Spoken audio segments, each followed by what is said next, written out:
But what if, say, you are only 3 months old and mom wants to have a night out and watch the Barnstormers? Well, thanks to May Grant Obstetrics and Gynecology, the littlest of Stormer fans now have a place to go for dinner during the game. Tots can take mom to the Little Sluggers dugout behind Section 13 at the stadium for a comfortable private feeding experience. A brightly painted room with comfortable furniture and TVs tuned to the game, it is the perfect spot for baby and mom during a night at the ballpark. The constant energy, the tight turns and bustle of the city. Some survive it, others were made to conquer it. The first ever Lexus UX and UX F-Sport crossovers are crafted for those who were made for the city. UX, starting at $32,000. See Bobby Rahal Lexus in Mechanicsburg. MSRP excludes delivery, processing, and handling fee of $1,025, which may be subject to change at any time. Excludes taxes, title, license, and optional equipment. Dealer price will vary. All right, welcome back from Clipper Magazine Stadium. We'll try and get you caught up as best as we can here. No score at the end of an inning. In our absence, you have not missed much. And again, I apologize. We have no video stream available here tonight. It was working this afternoon. It seems to be some sort of interactive problem with broadband here at Clipper Magazine Stadium, and it just went down on our last homestand midway through. It doesn't make any sense to us that it's not working. At the moment, we've had people looking at it, and it should be okay. It's okay during the day, but not during games. Swing and a foul back. 2 balls, 1 strike to Quincy Lattimore. Jonathan Albaladejo retired the side in order in the first inning. Steven Cardullo led off with a fly ball to deep left, run down by Andrew Applin. Jared Mitchell grounded to second. Hector Gomez grounded to short. Lattimore, the number 4 hitter, is the left fielder for the Rockers. He stands in and takes ball 3 off the inside corner. It is 3-1. Via Sergey Rosa, the designated hitter, is on deck. Then Michael Russell, a second baseman. The center fielder is Miles Schroeder. Giovanni Alfonso at short. Matthew Jones, the catcher tonight. Ground ball slowly hit over toward third and foul. That'll be scooped up in the coach's box by Jamie Keefe. 3 balls, 2 strikes to Lattimore. For the Barnstormers defensively, Joe Terdoslavich at third. Michael Martinez, the shortstop. Melvin Mercedes is at second. Casey Hobson at first. Andrew Applin in left. Devon Torrance in center. Caleb Gindel is the right fielder. This ball is pulled toward left center field. Racing over is Torrance. He'll run it down for out number 1. Parker Morin doing the catching for the Barnstormers tonight with the 6'5" right-hander Jonathan Albaladejo on the mound. Albaladejo has allowed 81 hits in 64 2/3 innings, 37 earned runs. He has walked 14, and he has struck out 43. He is 0-3 against the High Point Rockers. 1 down. Rosa, the left-handed batting DH, steps in. He's a first baseman by trade. Swinging a dribbler foul off his bat, and then snowballs in a strike. Rosa batting .243. He has 9 home runs, and he has driven in 31. Tomorrow, during the day, Ryan Cortazzo and I are going to work on at least bringing you a 1-camera feed. I don't know if it's going to work or not, but we're going to try it. We do have a camera that will hook into my laptop, and we'll at least try and get you set up it with visuals from behind home plate. 1 ball, 1 strike, and a fastball to the inside corner. Rosa bats at 1-2. Michael Russell, a right-handed batting second baseman, waits on deck. No score here in the top of the second inning. We have yet to see a base runner in the game. Lights are coming on. The sun, for the moment anyway, behind a bank of clouds out to our west. Time is called. Rosa will back away. The native of New York City via Sergey Rosa. Tall, slender, left-handed batter. Here is the motion, and Albaladejo with the 1-2. It's rolled out ahead of the plate. Parker Morin is on it. He'll fling it to first. The out recorded 2-3, 5 straight for Albaladejo. And the second baseman, Russell, will step in. Earlier I mentioned, and I'm not sure if you were tuned in or we were dark at the time, but that Albie is 0-3 against High Point this year. But 2 of those 3 starts, he's pitched pretty well, including one game where he had a no-hitter through the first 5 innings, then gave up 4 runs, only 1 earned before the end of the 6th. So he knows how to pitch to this ball club. The first offering is a strike to the second baseman, Russell. It is 0-1 on him. As you can hear in the backdrop, he is the K-man here this evening. Albaladejo back into the windup. Next pitch, Russell with a hot ground ball, but well foul out to the rolled up Tarpaulin. It is 0-2. We don't expect that tarp to be needed, at least not for the first couple of days of this homestand. 2 outs, nobody on in the second inning. We did have some rain come through last night. 0-2. Albaladejo ready to go, and this is lifted out to right field. Gindel angling parallel to the wall, makes the catch for the final out. Albaladejo has retired 6 consecutive High Point batters. And the Barnstormers will step in with Hood, Hobson, and Martinez to face Edwin Carl in the bottom of the second inning. We are through 1.5, and there is no score. I'm using my teacher voice, Dave.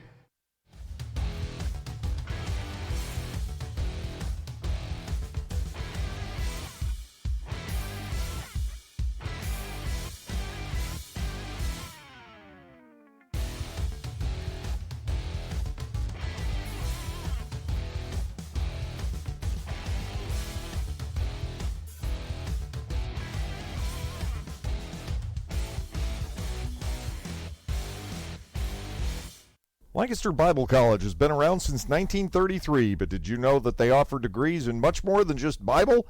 LBC offers degrees in criminal justice, business, professional counseling, and more, as well as graduate and seminary degrees in areas like Christian care, chaplaincy, education, and leadership studies. To learn more about LBC and the programs they offer, visit lbc.edu. That's lbc.edu.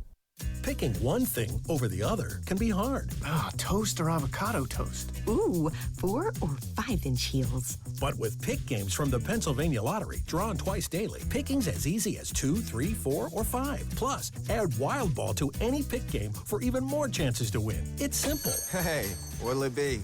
Give me a pick 2, please. Oh, and add Wild Ball. I'm feeling pretty lucky. Play Pick Games today from the Pennsylvania Lottery. Must be 18 or older. Please play responsibly. Benefits older Pennsylvanians every day.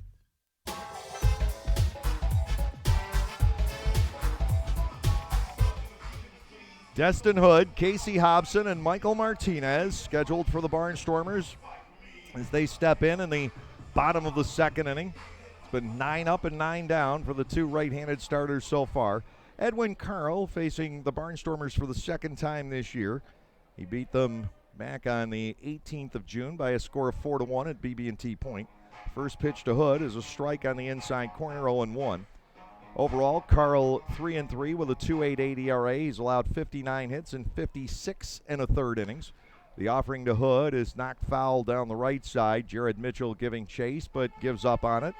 And very quickly it is 0-2. The lineup for the Barnstormers, Caleb Gindel in right field leading off. Joe Jardoslovich, the third baseman, batting 2. Andrew Applin, the left fielder, batting 3rd. They went 6-3 strikeout in the first inning. Now to Hood, 0-2. He gets jammed, bounces at the third. Easy play for Hector Gomez, who has time to read the seams and throw across the diamond. Hood's retired. It's 4 in a row for Carl, and Casey Hobson will come to the plate. Hobson batting 5th, Martinez 6th. Morin, the catcher, hits 7th, and Melvin Mercedes at 2nd, and Devon Torrance in center field. The defense for the High Point Rockers, Hector Gomez is at 3rd, Giovanni Alfonso at short, Michael Russell at 2nd, Stephen Cardillo at 1st, Quincy Lattimore, Miles Schroeder, Jared Mitchell, the outfield from left to right. Matt Jones is doing the catching. The pitch to Hobson is over but low. Ball 1 and no strikes. And again, to reiterate the umpires this evening as we set the entire cast, Brian DeBrouwer has the plate, Bill Reuter at first base, and Derek Brooks over at 3rd. To Hobson, a fastball missing a little bit off the inside corner. And it is 2-0. Michael Martinez, the shortstop, waiting on deck. No score, lower half of the second inning. The motion, and Carl to the plate. Hobson swings over the top of it. 2 balls and 1 strike. Casey, on the road trip, was 4 for 24. Obviously having a struggle this season. He belts the ball foul. That one is going to hook out pretty close to the corner of Prince and Clay and may catch a car in the staff parking lot out there. But that's been where Hobson has been driving baseballs here the past couple of weeks. Everything he hits hard, he yanks very foul. Now swinging and missing at an off-speed pitch. He becomes the 3rd strikeout of the night for Edwin Carl. 5 in a row have been set down. Shortstop Michael Martinez will come to the plate. Martinez checks in at 256 with 5 home runs and 33 runs batted in.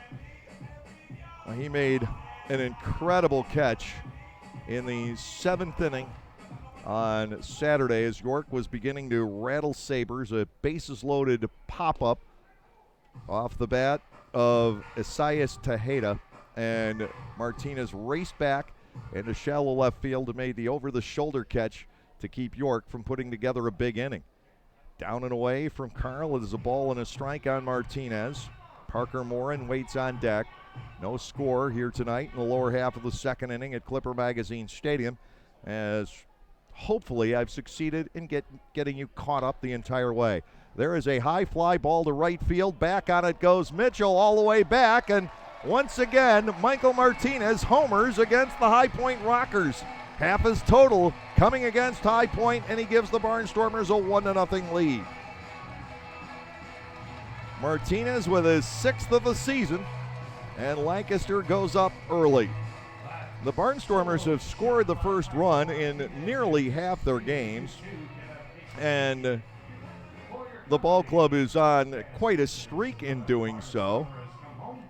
Lancaster has scored now the first run of 6 straight games. The last time they did not was last Tuesday night in Somerset, and then they quickly recovered and went on to win 7-1.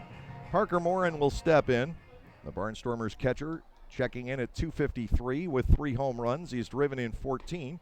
And the fastball to Morin, good for a strike from Edwin Carl. It is 0-1. Worth noting that back on June 18th, when Carl faced the Barnstormers previously, as Morin swings and misses, making it a 2-strike count, that the Barnstormers scored 1 run off of Carl in 5 2/3 innings, and that also was on a Michael Martinez long ball. Here comes the 0-2. Morin, slow ground ball off the end of the bat. The second baseman, Russell, with the simple play. He fires to first. That will end the inning, but Martinez gets the Barnstormers on the board with a fly ball up onto the deck. 1 run, 1 hit, no errors, nobody left on base. And as we complete the 2nd inning tonight here at Clipper Magazine Stadium, the Barnstormers lead the High Point Rockers 1-0.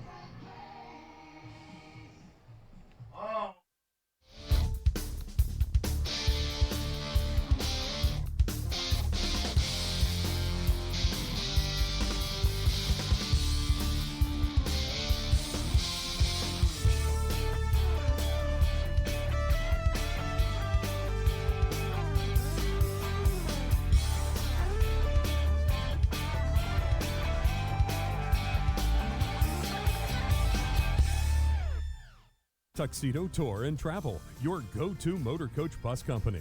Supplying your motor coach needs from day trips to multi-day excursions. Trips to New York, Baltimore, Washington, D.C., San Francisco, and all points in between. We can provide you with an itinerary or fulfill all your trips' transportation needs. Providing casino trips monthly. Go to www.tuxedotour.com or give us a call at 717-269-3124. There's a new force in town. Know any young baseball fans? Make sure they're a part of the Storm Force Kids Club presented by Commonwealth Charter Academy. For only $25, kids receive 12 field box tickets.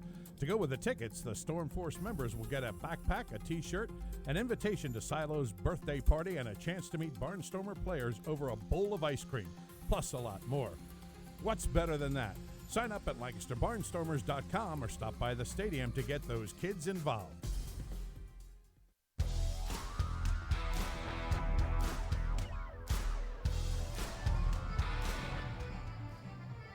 We head to the 3rd inning, and switch hitting Miles Schroeder will lead off for the High Point Rockers. Schroeder batting .233 with 7 home runs, 38 runs batted in. But you couldn't tell that by what he's done against the Barnstormers. He has 4 of his home runs, 15 of his runs batted in, and he's batted .400 in the season series. We talked about the guys who have continuously plagued the Barnstormers out of this High Point lineup. Cardullo 1 and Schroeder another. Off-speed pitch for a strike. It's 0-1.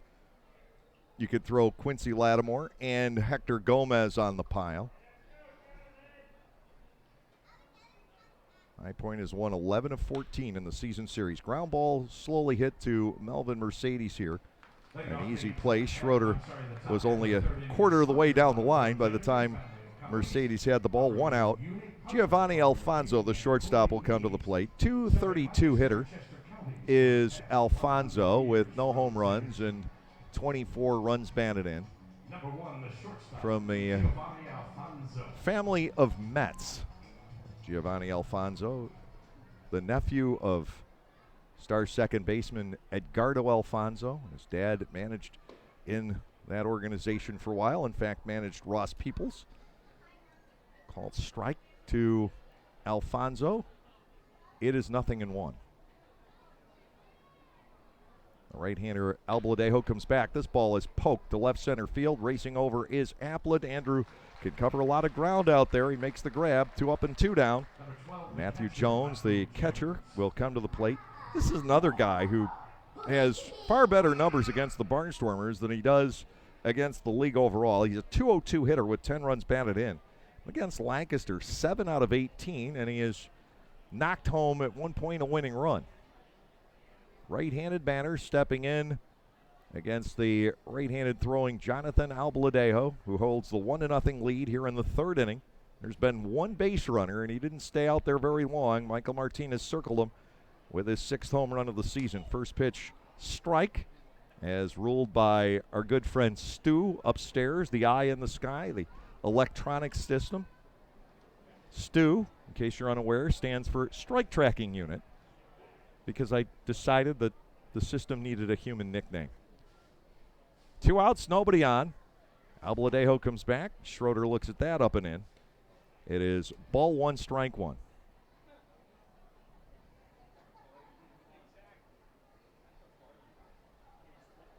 General consensus when you talk to the players around the league is that the automated system will call some pitches that didn't used to be strikes and won't call some that used to be strikes. Check swing and a pitch down and away. Jones batting 2-1. And you get that no matter what club you talk to. And the hitters and the pitchers both making adjustments to it. 2-1 delivery is at the knees for a second strike, 2-2, but it's the strike zone as it was designed.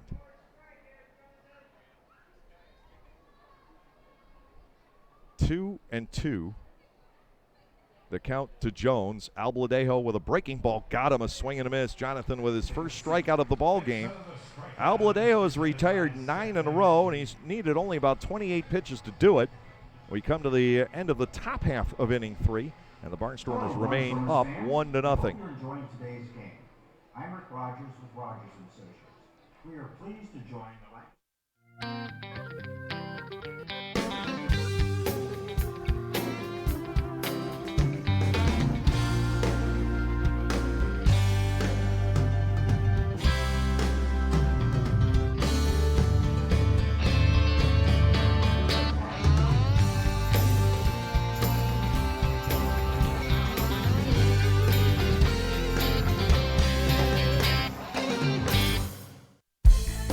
Hi, this is Hall of Famer Carlton Fisk. Make your plans today to visit Cooperstown and the Baseball Hall of Fame and Museum. There it goes, a long drive. If it stays fair, home run. Reconnect with your memories of the game and make new memories with your family. Check out baseballhall.org today for more information. Carlton Fisk had a lot of little boy in him right there, Joe. The National Baseball Hall of Fame and Museum, preserving history, honoring excellence, and connecting generations. Just like a baseball team needs pitchers, sluggers, relievers, and coaches to win games, a fire company needs firefighters, drivers, fire police officers, and administrative help to be successful. Fire companies need to function as a well-oiled team too, through training, preparing, and working together like a team. When an emergency occurs, your local fire company responds to help save lives and property. Maybe it's time you stepped up to bat and offered to hit a home run for your community. Go to becomeafirefighter.org and sign up. You won't regret taking a swing for the fences. Join the fire service team.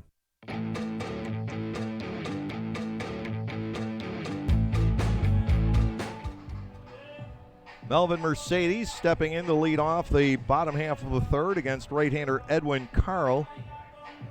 Carl lost to New Britain in his last start, giving up 9 hits and 3 runs in 6 innings, but that was substandard for him. The start before that, he struck out 12 batters in 5 innings against York. Here's the motion, and the pitch to Mercedes called a strike. It is 0-1, and over his last 7 starts, his earned run average is just 2.03. He's pitched extremely well. A swing and a miss now by Melvin. And the count is 0-2. And I see we have another incomplete set of jerseys because Melvin appears to be wearing number 2 and not number 3. Devon Torrance waits on deck, and then we get back to the top of the order and Caleb Gindel. Here's the 2-strike pitch. Mercedes pulls a line drive. That will be handled by the second baseman Russell over quickly toward his right. 1 down here in the 3rd inning, and Torrance will step in. Devon is the one barnstormer of a rare few. I think Gindel and Martinez, maybe you could add to the list, who's actually hit better against High Point than against the league overall. Torrance is 8 for 19 against the Rockers, including a winning home run here. First pitch is inside to him for a ball, 1-0. 219 hitter total with a pair of home runs, and Torrance has knocked in 14. 3 of those coming off the bench Saturday night. Ground ball through the left side, and Devon Torrance a base runner here in the 3rd inning. Second hit off of Edwin Carl. We go around to the top of the order, and right fielder Caleb Gindel. Gindel has reached base 15 games in a row. The Barnstormers have a lot of active streaks, and his is one of them. He had a 9-game hitting streak, and then the hitting streak broke, but he did walk. And now Caleb, actually it was a 10-game streak that broke, and he walked in game 11, and now he's batted safely in 4 more. Carl to the set, and he is outside to Gindel for a ball, 1-0. Caleb grounded out to shortstop on the first pitch that Carl threw here tonight. 292 hitter is Gindel with 15 home runs. He's second in the league with 75 runs batted in. But Ross has had him at the top of the order on and off for a while, and it seems to be something with which the manager is going to stick because of the Barnstormers' great success on the road trip. They average better than 7 runs a game. They hit in the 3 teens over the 6 games away from home. Gindel bats 2-0. Torrance leads off first. Carl to a high set, and the New Mexican misses outside, and Gindel is up there 3-0 with Joe Terdoslavich waiting on deck. Lancaster up 1-0, playing the bottom half of the 3rd inning here at Clipper Magazine Stadium as we kick off a 7-game homestand. The Rockers in for 4, the Sugar Land Skeeters 3 more. 3-0 to Gindel.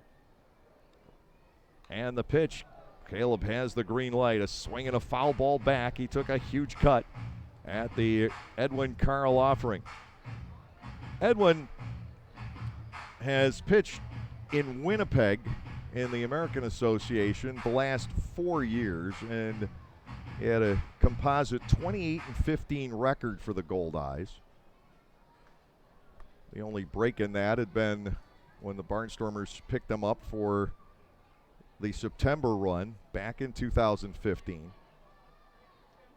The 3-1 pitch, Gindel gets underneath and lifts a fly ball to shallow right. The second baseman, Russell, parades over and drops the ball, and they say he had it long enough. Derek Brooks signals that. It doesn't really matter. The Barnstormers have one guy or the other at first base, and they're better off actually with Torrance there. 2 outs and a runner on. Torrance arguably the faster of the 2. Here's Terdoslavich, a strikeout victim back in the 1st inning. We'll see if Joe can finally get to a 10-game hitting streak this year. He's on his second 9-game streak. 375 with 3 home runs in this streak. Carl to the plate. Terdoslavich, huge cut and a foul ball back for strike 1. Lancaster has gotten some pretty good swings in the 3rd inning, but they haven't squared much up. Torrance aboard on the single the other way.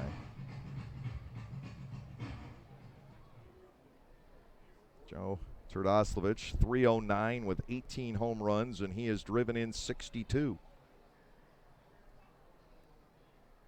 Veteran corner infielder with some time logged in the major leagues is an Atlanta Brave. Takes a fastball up.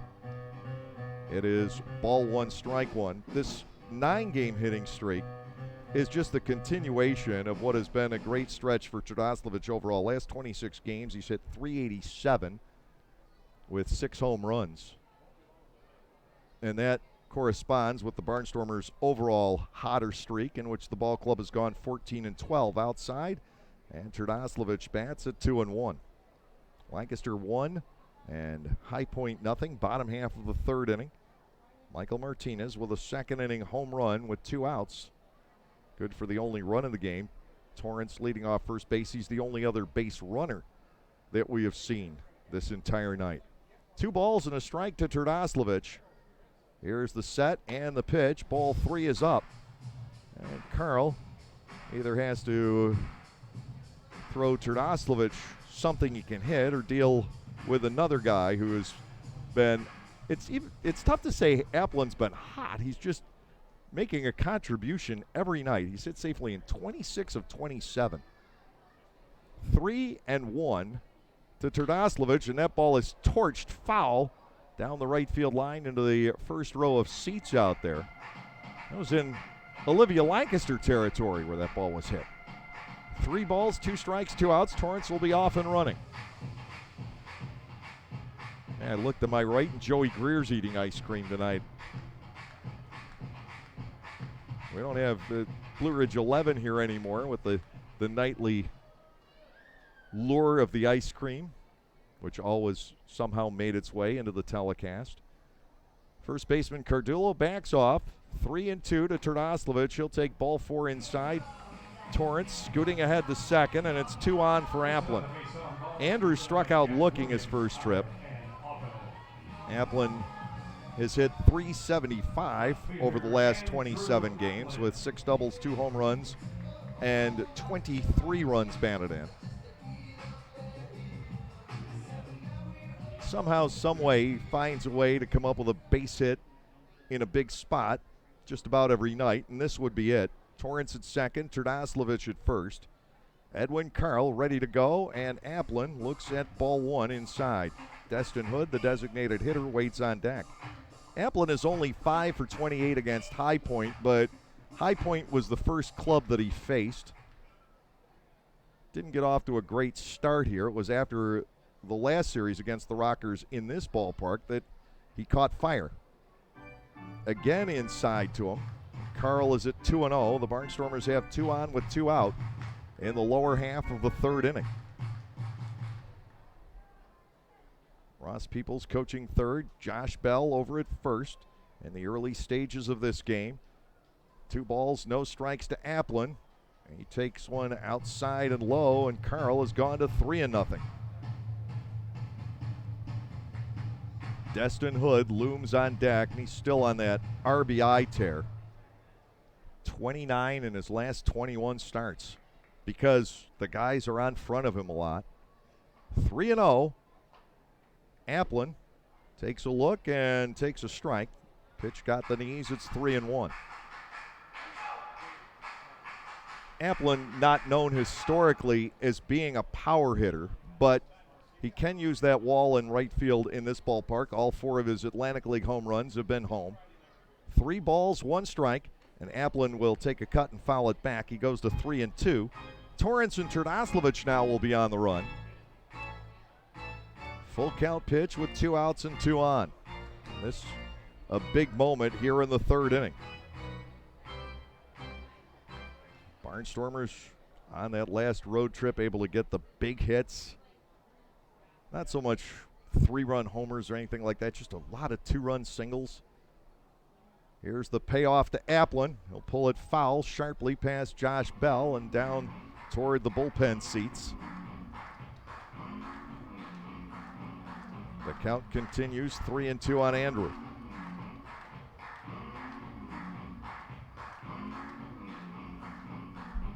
Applin last night singled home 2 runs in the first inning. He went 2 for 5 total, or yesterday afternoon, I should say, at York. 10-7, the Barnstormers won that. Here's the delivery. Ball 4 is outside. Hood will step in with the bases loaded. Carl has walked 2 in a row here in the third inning, and he'll bring on Hood with the bases loaded. Destin is 0 for 5 with the bases loaded. He has driven in a couple of runs in those situations. Here with 2 outs. Torrance at third, Terdoslavich at second, Applin at first. Carl to Hood. It's popped up foul out of play to the right. No balls and a strike. 267 for Hood overall with 7 homers, 31 runs batted in. He's still looking for his first hit against the High Point Rockers, but just like with Applin, it was immediately after the last series against High Point when Destin really started to get going. He's got 3 on with 2 out. Carl ahead of him, no balls and a strike. The right-hander ready to go, and Destin takes a pitch low. Gloved just before it got to the dirt by Matthew Jones. Ball 1 and strike 1 with the bases loaded and 2 outs.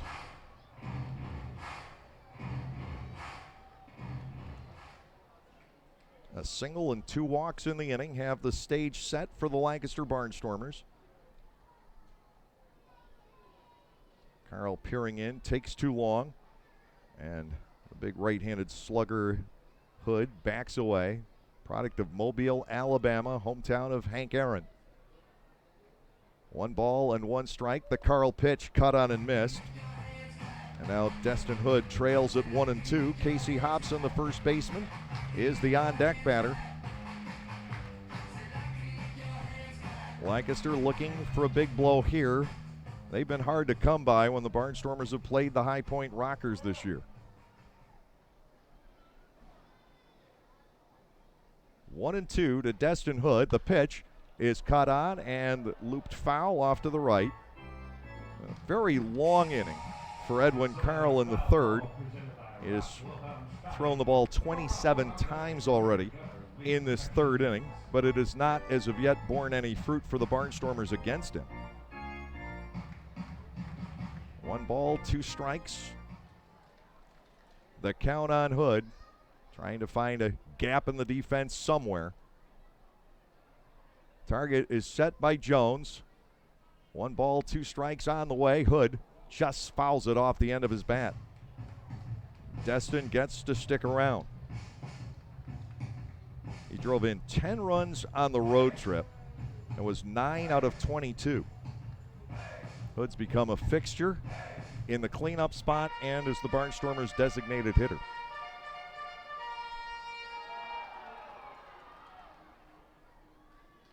Edwin Carl back to work. Here's the 1-2. Hood tries to hold on the swing. The pitch was in the dirt. They'll appeal to first base, and the ruling goes in Hood's favor from the first base umpire, Bill Reuter, and it's now 2-2.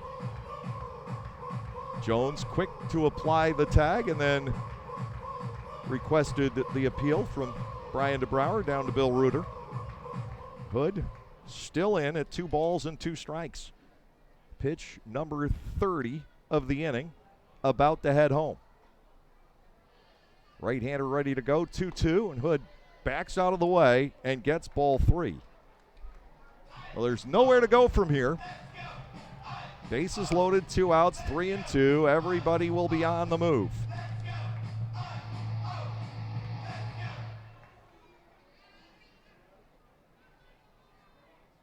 Target set by Jones. Carl ready to go. Here's the 3-2. It's a breaking ball, sliced foul down the right field side and out to the Subaru Outdoor Experience. It stays 3-2. A lengthy at bat for Destin Hood in the bottom of the third inning with Lancaster up 1-0. Bases loaded with 2 outs, and this ball game could turn a number of different ways right now. 3-2 once more. Carl to Hood, and Destin pops it up behind shortstop. Alfonso onto the outfield grass is there to put it away.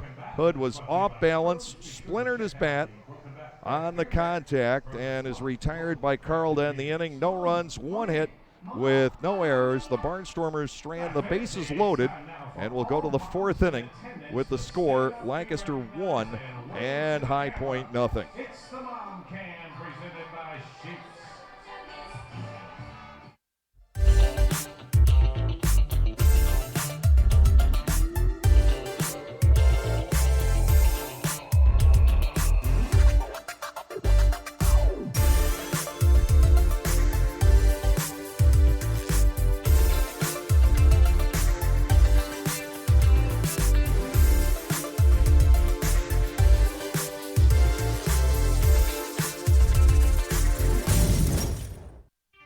Don't strike out when in need of new appliances for your home. Come to Gockenauer's in East Petersburg and see what buying from a hometown dealer is all about. We offer the best brands at the best prices, plus deliver, install, and service everything we sell. Don't get burned by another chain store taking your money and then going out of business. Come to the place who has been helping Leicester County for 70 years. Your hometown dealer making the best brands better. Gockenauer's in East Petersburg. The constant energy, the tight turns and bustle of the city. Some survive it, others were made to conquer it. The first ever Lexus UX and UX F Sport crossovers, crafted for the new frontier. UX, starting at $32,000. See Bobby Rahal Lexus in Mechanicsburg. MSRP excludes delivery, processing, and handling fee of $1,025, which may be subject to change at any time. Excludes taxes, title, license, and optional equipment. Dealer price will vary.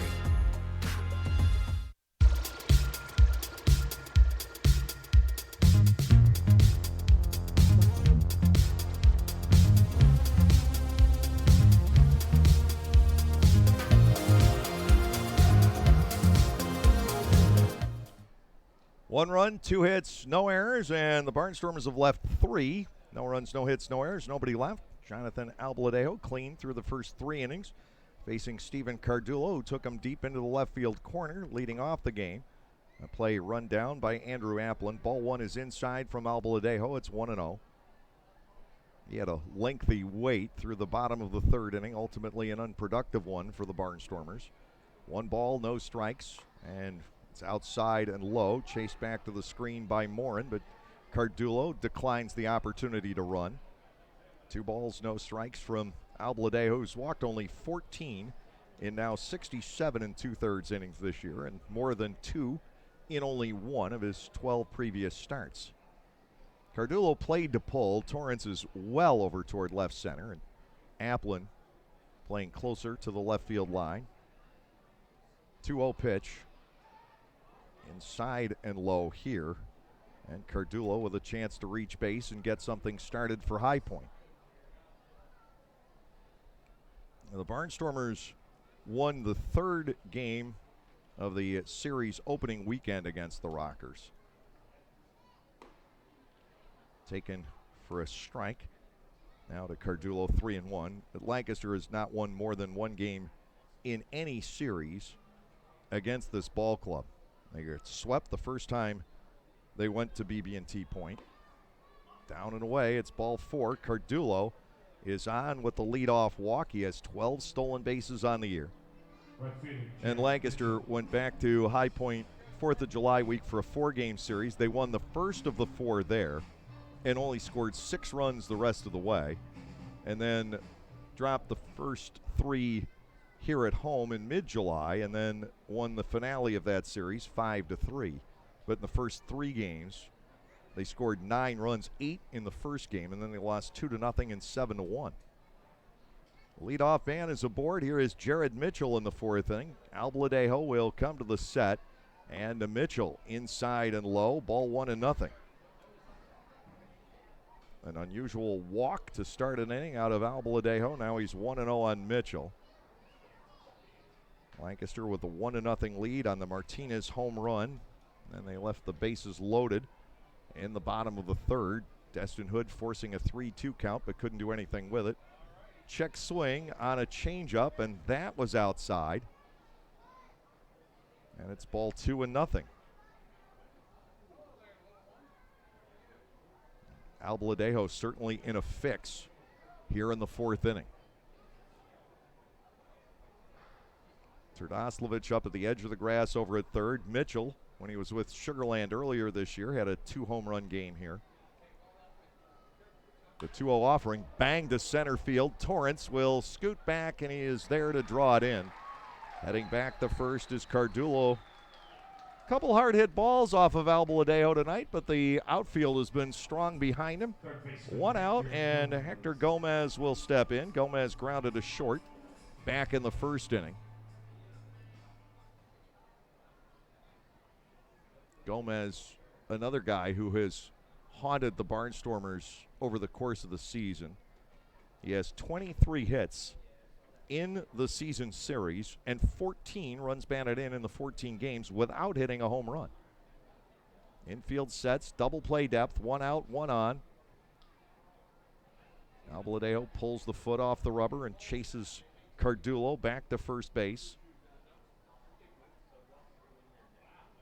Gomez has hit safely in the last 3 games, 4 out of 11 against the Long Island Ducks over the weekend series. The pitch is recorded as a strike. 0-1 on Gomez. Quincy Lattimore, another right-handed batter, waiting on deck. The travel schedule here in August has been rather ugly for this High Point Ball Club, and it could be wearing them out. Or certainly, if they let it, it could easily. Ground ball over to the third base coaching box, and Jamie Keefe plays some soccer with it. It's 0-2. But here's what they've had to go through. Now, keep in mind what the location of High Point is. It's in North Carolina. It's between Greensboro and Winston-Salem. If you're not all that familiar with the geography for the Barnstormers listeners here, they were home. Then they went to Long Island for a 3-game series. That's about a 12-hour bus ride. At least it was the time we made it. It can be 13 if you hit traffic the wrong way. No balls, 2 strikes to Gomez, and Albaladejo jams him, gets another grounder foul up the third base line, still 0-2. Then they went back home for 6. Then they went to New Britain for 4. That is another, say, 13-hour trip. Then back home for 3, and then they turn around without an off day in the mix and come right back to Lancaster, which is a 7-hour drive. Outside, first ball to Gomez. It is 1-2, 1 out, 1 on, top of the 4th. The first time in the ball game that Albaladejo has had to really wrestle with the Rockers. He retired the side in order each of the first 3 innings, but walked Cardullo to start the 4th. He's gotten the 1 out on the liner to center. 1 ball, 2 strikes. The count on Gomez, and this is elevated to the right side. It will go out of play. Hobson, the first baseman, starting after it, but gives up early. No need to expend the energy on another very, very warm evening here in the eastern seaboard, the mid-Atlantic. Heat index of 100 yesterday afternoon in York for a 3-hour, 39-minute long game. York was on the field for more of that, but you could see the effect by the end of the game. 1 ball, 2 strikes. Cardullo goes. The pitch is grounded to third. Turdoslavich will have to fire across the diamond. The throw is on line to get Gomez. Cardullo advances to second. He's there with 2 outs. Quincy Lattimore, the left fielder, will come to the plate. Lattimore fly to center back in the second inning. High Point looking for a game-tying base hit here in the top half of inning 4. Lattimore, 59 runs batted in, and he's not been with the Rockers the entire time. He spent a portion of this season down in Mexico, so you really get the idea of how good his numbers are, given the fact that he missed part of the schedule. Lattimore has been in just 80 games here. He's driven in a run on average every 5 at-bats. You multiply that by, say, another quarter, and you're looking at a guy who would have about 24 home runs and 74 runs batted in, just to compensate for the time that he missed. Steven Cardullo leads off second base. 2 outs here in the top half of the 4th inning. Albaladejo focusing in on the instructions of Parker Morin. Right-hander working out of the set. A look back to Cardullo, and the pitch, a breaking ball, ends up low, and it is ball 1 to Lattimore. Lattimore, another guy who has done a lot of damage against the Barnstormers. .333 with 8 runs batted in. High Point in the first 14 games of the season series has outscored Lancaster 83-52. And if you look at the overall run differential here in the Atlantic League, High Point statistically is better than any other club. Here's the delivery to Lattimore. This one comes back and catches the inside corner, and he bats at 1-1. The Rockers in the first half were plus 94. The next best team was Somerset at plus 51. Now in the second half, that's not true. They're minus 1. The best team, the guys we just played, at plus 42, the York Revolution. Ball 2 is low, 2-0, but the overall numbers favor the High Point Rockers. The Barnstormers are plus 10 in the second half and only minus 44 for the season, which is mind-boggling when you consider the overall record. 2 balls and a strike. Cardullo bouncing around off second. Albaladejo will work to the plate and miss outside and low. It's 3-1 to Lattimore with the left-handed batting via Sergei Rosa waiting on deck. The Barnstormers have had an easier time with Rosa in general, but in this ballpark, you really want to tempt fate and face a left-handed middle-of-the-order guy as opposed to the right-handed batter, who does have better numbers. 3 balls, 1 strike. Morin setting the target. First base is open. The pitch to Lattimore is looked at for strike 2. Full count coming up. Bottom of the 3rd. The Barnstormers got a pair of 2-out walks after a 1-out single by Devon Torrance. Couldn't make anything out of it. 3-2 to Lattimore. Cardullo stays put. Breaking ball is chopped toward third and foul. And Jamie Keefe picks that up. He was nowhere near the coach's box, and I mean nowhere near. I think that's Keefe and Billy Horn at first, but they're wearing jackets. What is it with base coaches and jackets? But they all do it. It's, you know, something like 137 degrees with the heat index, or that's the way it feels. 3-2 to Lattimore. Albaladejo comes to the set. Cardullo runs this time, and ball 4 is low. It'll be a stolen base for Cardullo. Lattimore is on with the base on balls, and High Point has men at the corners with 2 outs for via Sergei Rosa. Rosa tapped out in front of the plate back in the 2nd inning.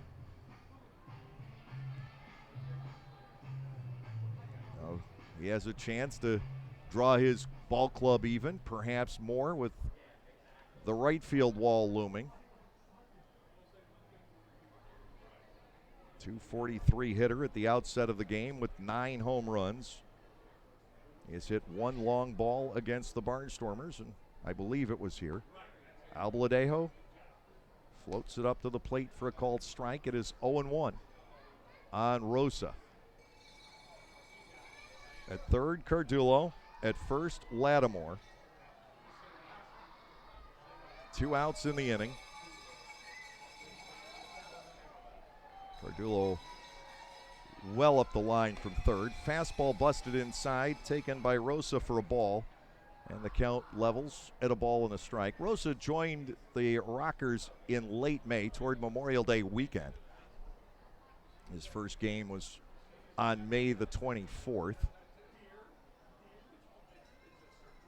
1 out of 9 his last 3 games. Popped up foul. Back and out of play, and Albaladejo has the edge at a ball and 2 strikes. He's gone hitless his last 2 games after batting safely in 8 in a row from July the 27th through August the 14th. He hasn't been in the lineup every day for Jamie Keefe and crew, maybe sitting out against some lefties. Barnstormers with another right-hander tomorrow night, Connor Overton. And then the lefties will come around. Nate Reed goes Wednesday, and Jared Lakin Thursday. Way outside, speared by Morin to keep the run from scoring. 2 balls and 2 strikes. It'll be all right-handed starters for the Rockers because that's what they have. Carl, Sergei, Bowden, and Damasi scheduled this week. 2-2 to Rosa. Runners lead off the corners. Albaladejo to the plate. Swung on and missed. Rosa is gone on strikes, and Albaladejo survives the 2 walks here in the 4th inning. No runs, no hits, no errors. 2 men stranded. We'll head to the bottom half of inning 4. The Barnstormers with the 1-0 lead.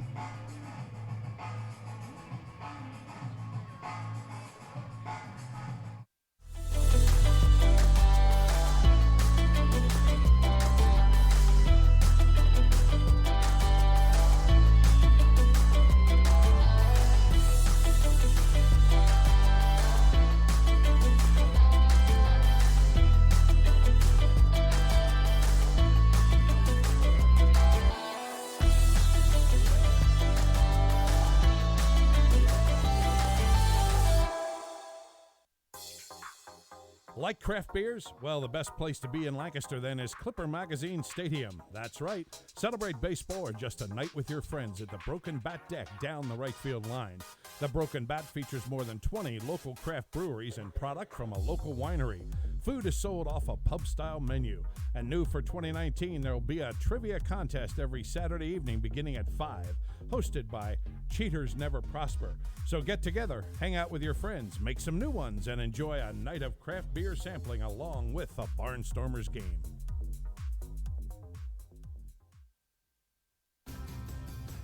Tuxedo Tour and Travel. If you want to be there, we'll get you there. New York, Washington, D.C. We service all casinos, day trips, or multi-day excursions. Lebanon's #1 tour bus company, providing monthly casino trips. Sands of Bethlehem, Resort of Atlantic City, Mohegan Sun of Pocono Downs. Go to www.tuxedotour.com or give us a call, 717-269-3124.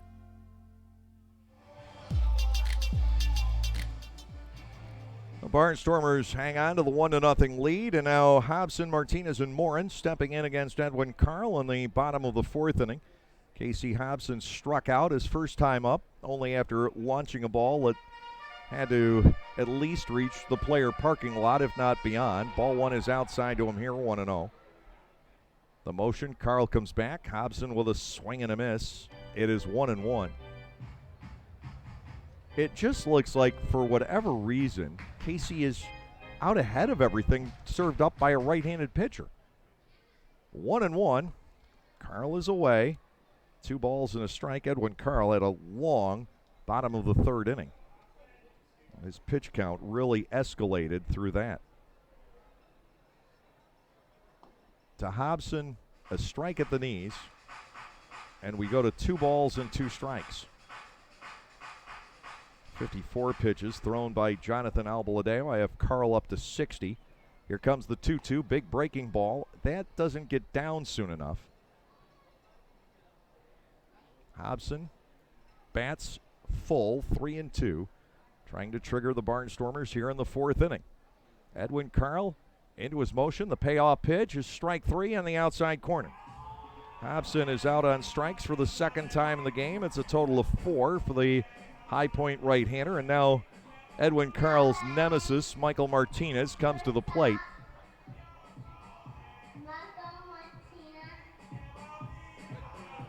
I know not to look back to the 2015 playoff game where Carl faced the Southern Maryland Blue Crabs to see if Michael Martinez was responsible for that run too, because obviously he was elsewhere at that point. Ball 1 is outside, 1-0, lurking, bouncing around between AAA and the big leagues. He gave up just 1 run in 6 innings in that start against Southern Maryland, but Daryl Thompson had one of those great starts that he can have, and when he's on like that, you can't do anything about it. 2 balls and no strikes. Ball 3 is now outside to Michael Martinez. Responsible for the only run tonight, responsible for the only Barnstormers run that they scored against Edwin Carl 2 months ago. 3-0 to him. Parker Morin waits on deck. Martinez looks at a strike, and we go to 3-1. Lancaster 1, High Point nothing. Bottom half of the 4th inning in the opener of a 4-game series here this week. 3-1. Martinez takes a cut, fouls it back, and the count runs to 3 balls and 2 strikes. Carl's longest outing of the season, 7 shutout innings at Sugarland back on the 25th of June.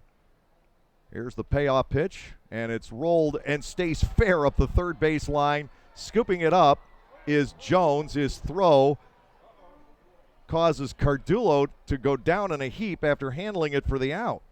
2-3, and Cardullo with shirt tails out after that, back to his feet. He's all right.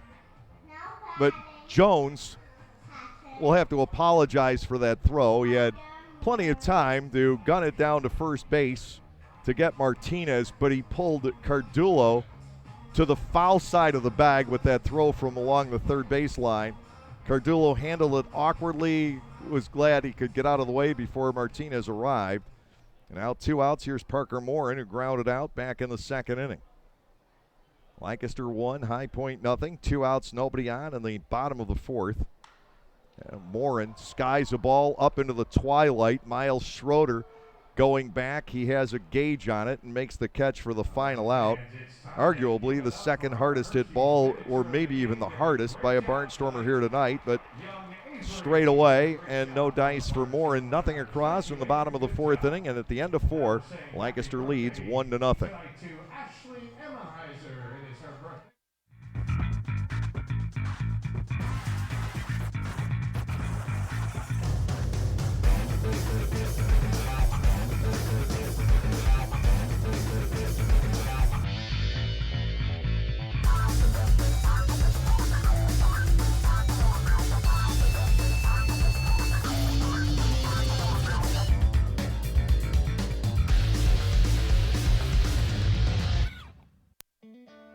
Remove the wrong piece and the whole structure might fall apart. No, I'm not talking about the Barnstormers lineup. I'm talking about the life-size Jenga game that is part of the Subaru Outdoor Experience down the right field line at Clipper Magazine Stadium. There's ping pong, huge dice to roll, and more. Trivia contests take place before every Saturday home game. Group bookings are available, so enjoy the games while at the game and come to the Subaru Outdoor Experience just below the Broken Bat deck. Picking one thing over the other can be hard. Toast or avocado toast? Ooh, 4 or 5-inch heels. But with pick games from the Pennsylvania Lottery, drawn twice daily, picking's as easy as 2, 3, 4, or 5. Plus, add Wild Ball to any pick game for even more chances to win. It's simple. Hey, what'll it be? Give me a pick 2, please. Oh, and add Wild Ball. I'm feeling pretty lucky. Play pick games today from the Pennsylvania Lottery. Must be 18 or older. Please play responsibly. Benefits older Pennsylvanians every day.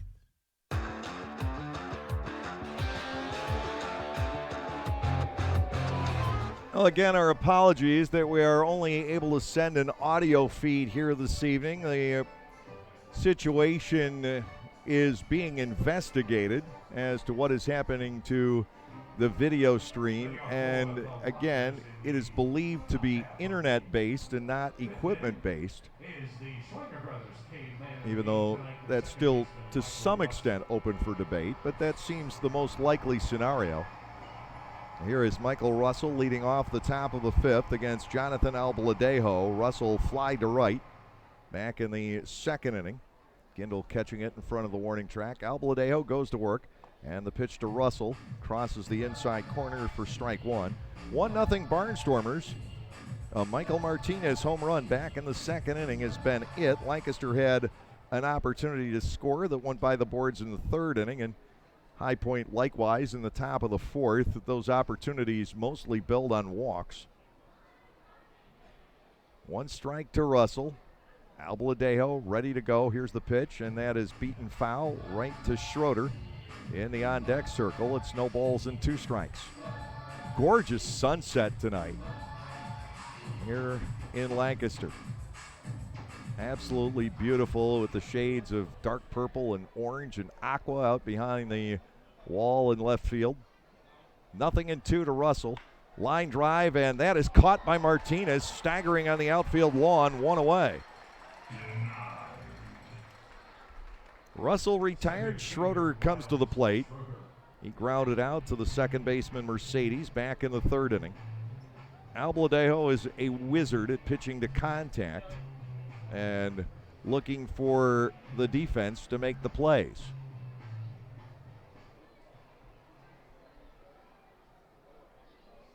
Giovanni Alfonso, the shortstop, in the on-deck circle.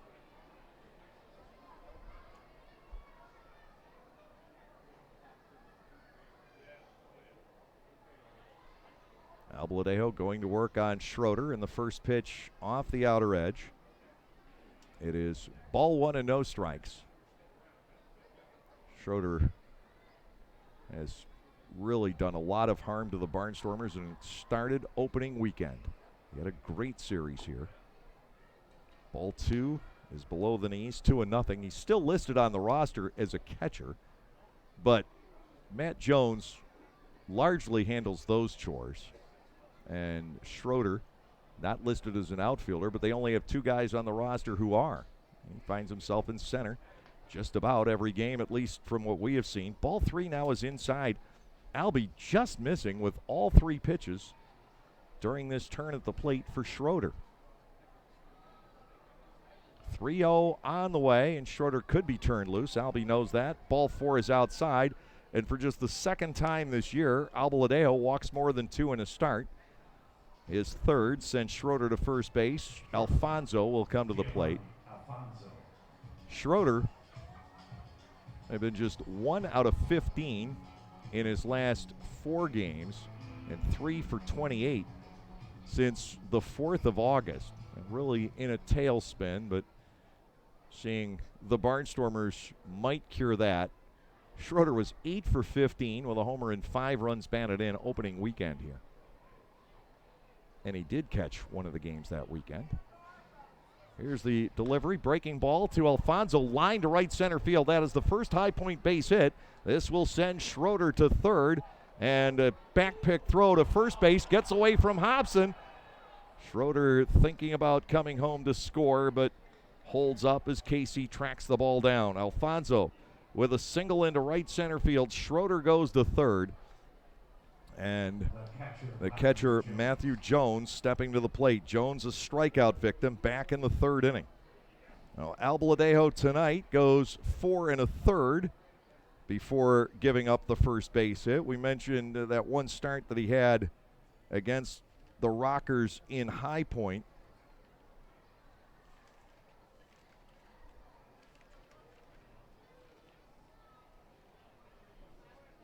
That was back 4th of July week when he carried a no-hitter into the 6th inning.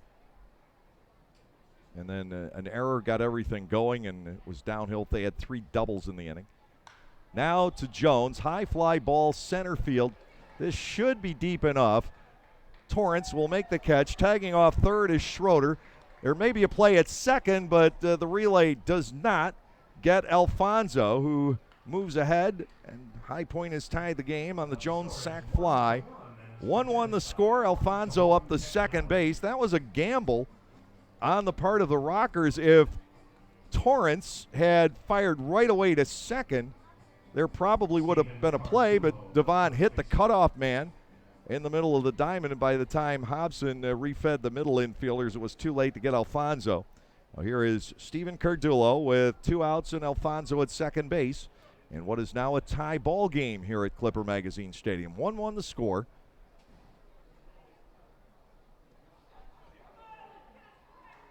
Cardullo batting with Jared Mitchell waiting on deck. Sac flies are big. So the 11th run batted in of the year for Jones. The infielders here playing back with 2 outs and Alfonso at second. Albladejo will work to the plate. His fastball there for a called strike on Cardullo. Steven Cardullo walked and ended up at third base last inning. Fly to deep left his first time up. He may have had the best series against the Barnstormers ever That first time we went to High Point. Led off 2 games with a home run, hit 5 of them total. Now he requests a timeout.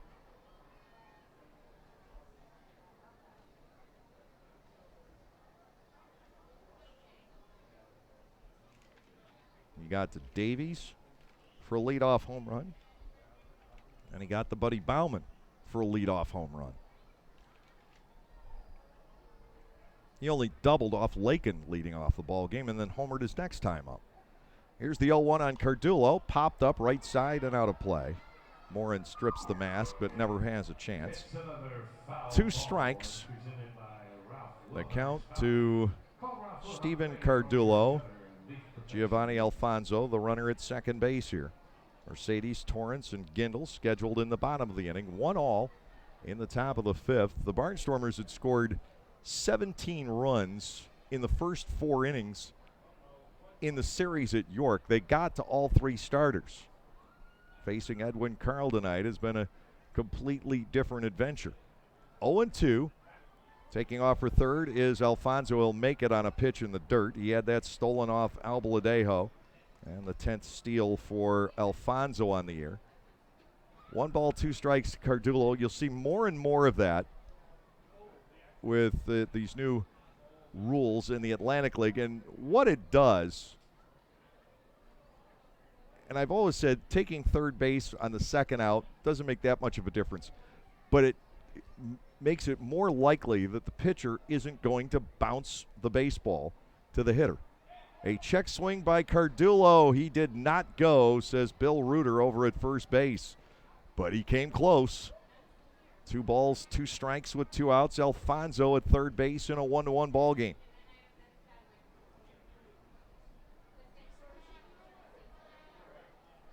Cardullo is played to pull. You want to get him. Jared Mitchell is on deck. Mitchell has not hit well since joining High Point, but he has a history in this ballpark. 2-2. Alfonso up the line from third. The pitch is lined to left field, straight at Andrew Applin. Cardullo torches the ball to the left side again, but Applin able to make the play both times. It's 1 run in the inning on 1 hit, no errors, and the runner left at third halfway through regulation tonight, 4.5 in the books. The Barnstormers and the Rockers are deadlocked at 1. I got Colt and I got Clay. All they're going to do, they're going to run from the foul.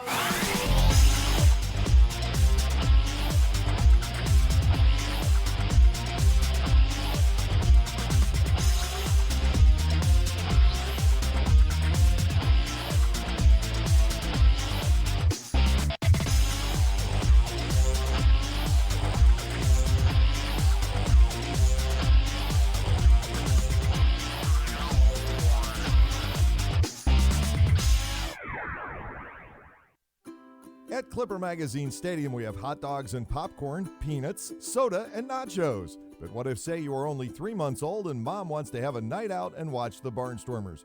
Well, thanks to May Grant Obstetrics and Gynecology, the littlest of Stormer fans now have a place to go for dinner during the game.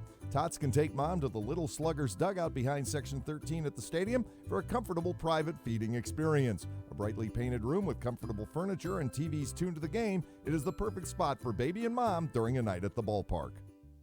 The constant energy, the tight turns and bustle of the city. Some survive it, others were made to conquer it. The first ever Lexus UX and UX F-Sport crossovers are crafted for those who were made for the city. UX, starting at $32,000. See Bobby Rahal Lexus in Mechanicsburg. MSRP excludes delivery, processing, and handling fee of $1,025, which may be subject to change at any time. Excludes taxes, title, license, and optional equipment. Dealer price will vary. Melvin Mercedes leads off the 5th for the Barnstormers. He hit a soft line drive, tracked down by the second baseman Russell, starting off the 3rd inning. Torrance waits on deck, and then the top of the order, and Caleb Gindel. Edwin Carl into his motion, and Mercedes takes a strike on the inside corner at the knees. It's 0-1. Carl working quickly, comes back, and Mercedes looks at a pitch upstairs for a 1 ball, 1 strike count. Melvin had an excellent road trip when he had the chance to play, and his season average coming into tonight was up to 277. 4 for 7 in York in the 2 games he was in.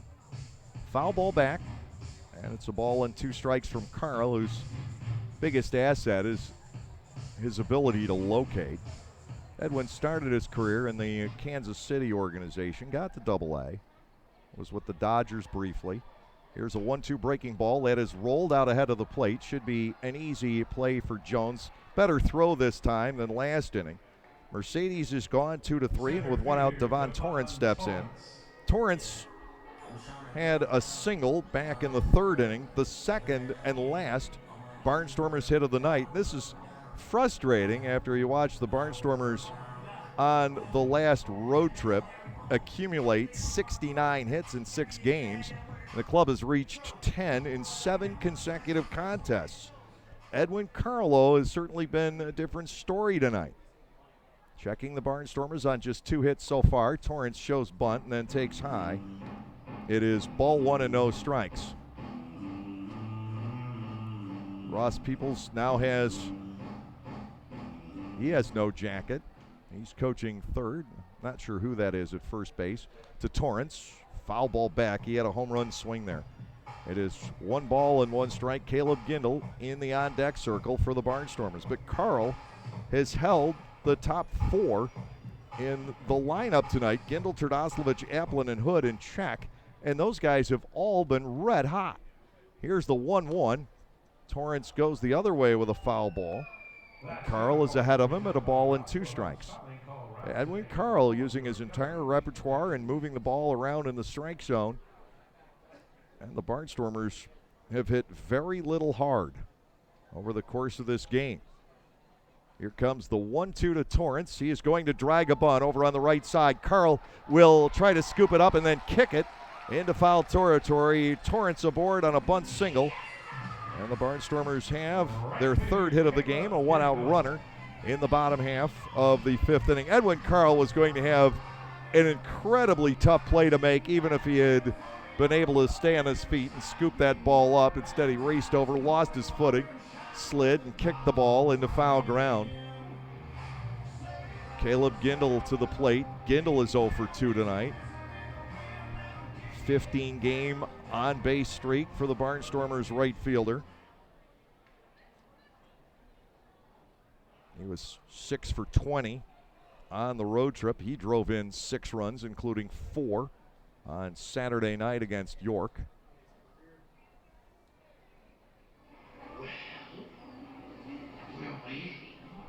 One out, 1 on.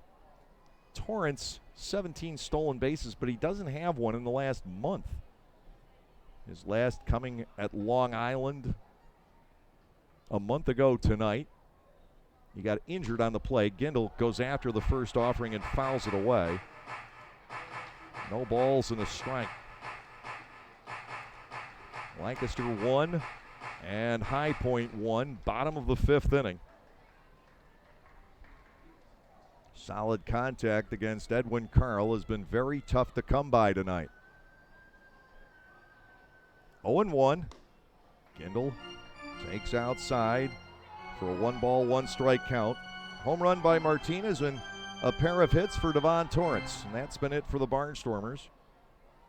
Walk, a single, and a sac fly. Good for the High Point run in the top of this inning.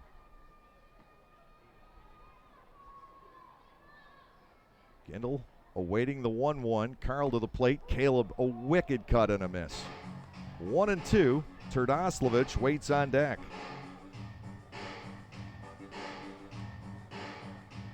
For this Barnstormers ball club, there really aren't too many noticeable differences in the splits. They hit a little bit better against right-handed pitchers, but not all that much. Into the dirt, Torrance goes. The throw down will not be in time. And Devon finally gets stolen base number 18. He's in scoring position. Gindel bats 2-2. Lancaster 258 against right-handed pitchers, 250 against lefties. 256 at home, 255 on the road. They do hit more home runs here, but that's almost a given. Gindel stands in 2-2. Torrance at second with one out. Terdoslavich waits on deck. Carl looks back, now to the plate, 2-2 in the dirt. Filling the count to Caleb Gindel. Edwin Carl was the third player in 2015 that the Barnstormers had from the University of New Mexico, along with Scott Gracie and Brian Cavazos Galvez. This year earlier, Jake McCasland was here. He was another native, in fact, of Farmington, from where Edwin hails. Time called. Gindel will back away.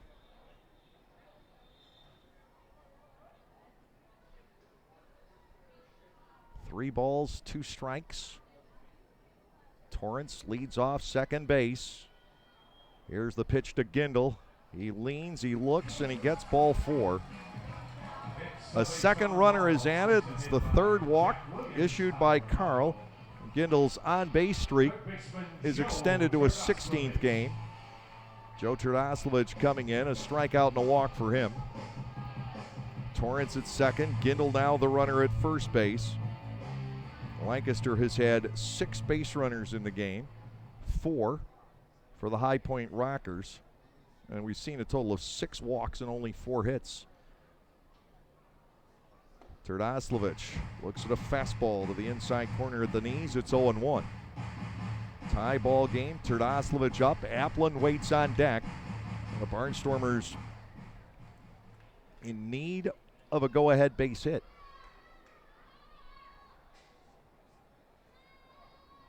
Jones sets the target. 0-1 to Terdoslavich, off speed and outside.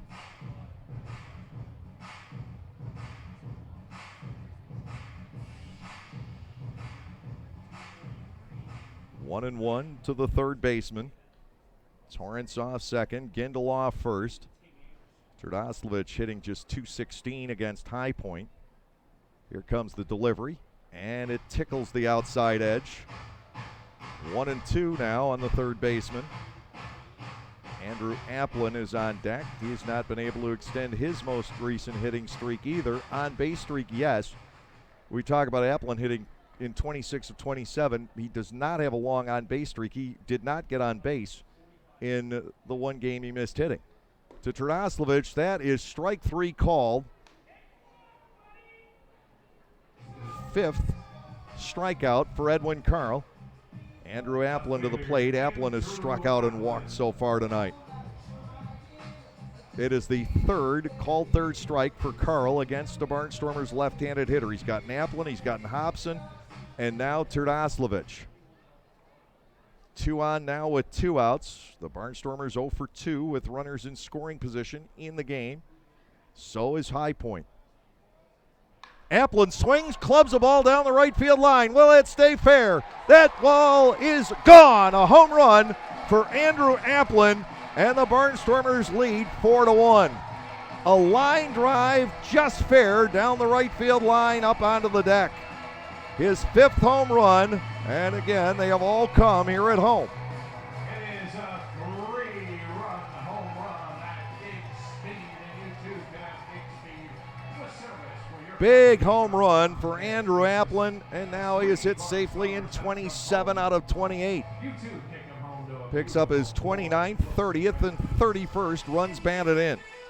Destin Hood comes to the plate with 2 outs and the bases empty. Lancaster in the lead by 3.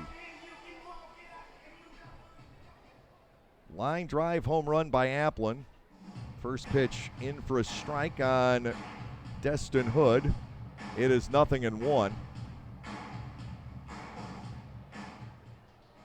That's at least an extra base hit anywhere. Swing and a miss because it was hit that hard, unless it hooked foul. But that ball seemed to have enough steam on it. It was going to stay fair regardless. Hood trailing Edwin Carl. No balls and 2 strikes here in the bottom of the 5th. But the Barnstormers now have the 3-run lead. Destin fights it off. He will stay in. There's no action in the High Point bullpen, but Carl has somewhere in the neighborhood of 90 pitches thrown here in 5 innings. Remember, he threw 32 pitches back in the third, even though the Barnstormers did not score. Hood swings and misses at a breaking ball. He goes down on strikes, and Carl, who fanned 12 2 starts ago, has 6 tonight. The Barnstormers pick up 3 runs in the inning on 2 hits. There were no errors. Nobody was left on base. Andrew Applin with a 3-run home run. And at the end of 5, the Barnstormers have a 4-1 lead.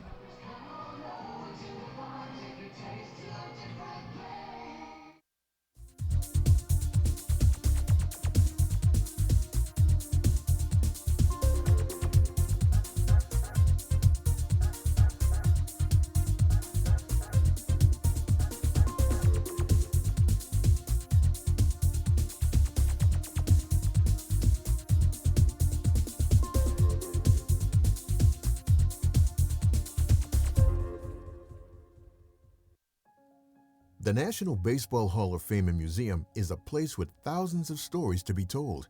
It's a place to relive baseball's greatest moments and share them with future generations.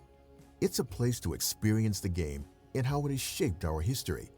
Cooperstown is a destination with something for the entire family. Our stories to tell, your memories to share. Plan your trip to the National Baseball Hall of Fame and Museum in Cooperstown at baseballhall.org. Enjoy baseball and stay in shape. The Lancaster Barnstormers have a great package for our more experienced fans to do both. The Silver Stormers package is open to all fans 55 and above. Get a ticket to all Tuesday home games. Take a walk around our beautiful stadium during the day on Mondays, Wednesdays, and Fridays. And get a Silver Stormers t-shirt to sport to all of these events. The Silver Stormers is presented by A&E Audiology and Hearing Aid Center.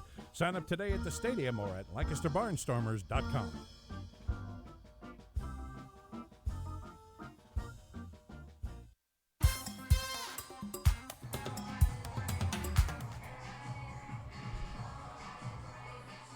Edwin Carl has been home run prone in this ballpark. Virtually every run he's ever allowed here has been on a long ball.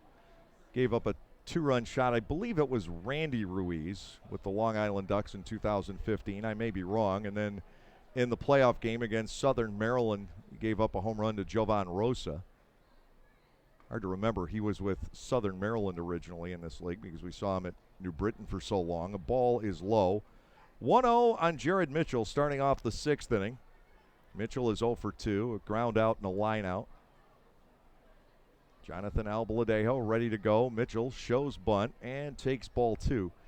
Albaladejo has really been off his game tonight as far as throwing strikes is concerned. He has walked 3 in the last 2 innings. And you really don't want to give up a leadoff walk here after you just got the 3-run home run worth of support. Mitchell awaits the 2-0. Albaladejo comes back. That's low. Ball 3 and no strikes.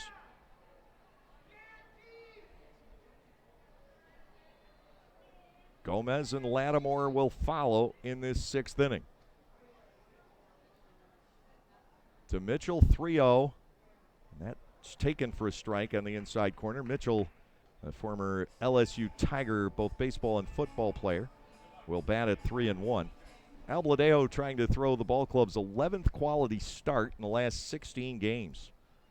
Starters have been doing a terrific job. Yesterday, John Anderson, 5 hits and 2 runs against York. High drive down the right field line, but that will twist foul and out of play. Good enough to leave the yard, but not between the foul lines. Jared Mitchell batting 3-2 against Jonathan Albaladejo here in the 6th inning. These two, both Atlantic League veterans. Mitchell with York, Sugar Land, and High Point. Albaladejo with Bridgeport and the Barnstormers. 3-2 is on the way. Mitchell swings and misses. That is strikeout number 3 for Jonathan Albaladejo. And this time coming after falling behind 3-0. Hector Gomez to the plate. Gomez 0 for 2 on ground balls to the left side. Elsewhere in the Atlantic League, York just back in business, 7-0 over Southern Maryland in the bottom of the 6th inning with Mitch Atkins twirling a shutout. Somerset and Long Island must have been held up. They're only in the bottom of the 3rd, tied at 1. First delivery is a strike to Gomez, 0-1. And New Britain 3, Sugar Land nothing in the middle of the second inning. That one is good news for the Barnstormers. Lancaster needing to pass 3 teams in the Freedom Division. The Barnstormers still have gotten a good deal closer over the past few days. Ground ball foul up the third base line. It's 0-2 on Gomez. Lattimore waits on deck. The races with 5 weeks to go on the schedule certainly appear to be shaping up to be interesting. No balls, 2 strikes. The count on the man with the blonde-tinged dreadlocks, Hector Gomez, seems to be in vogue. Michael Martinez has them as well, a bit longer. You see him on Angeles Nina. The 0-2 pitch, that goes to the backstop, and Morin will run it down again. Gomez declines the chance to go. Ball 1 and 2 strikes. You just don't see it done very often.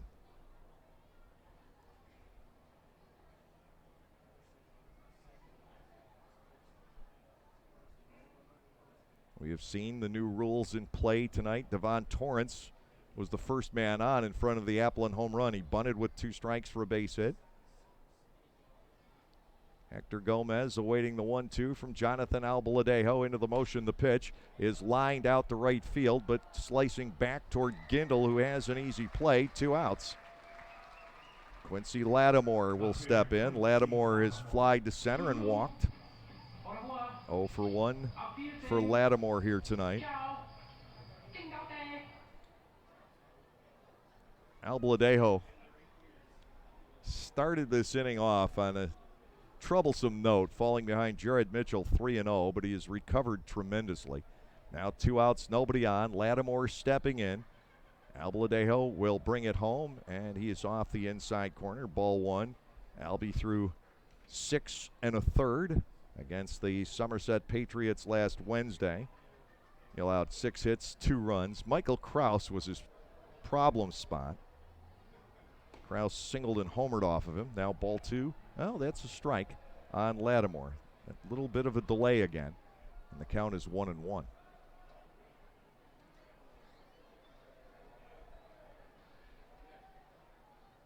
Target set by Morin. The pitch, fastball is outside, and a 2-ball and 1 strike count.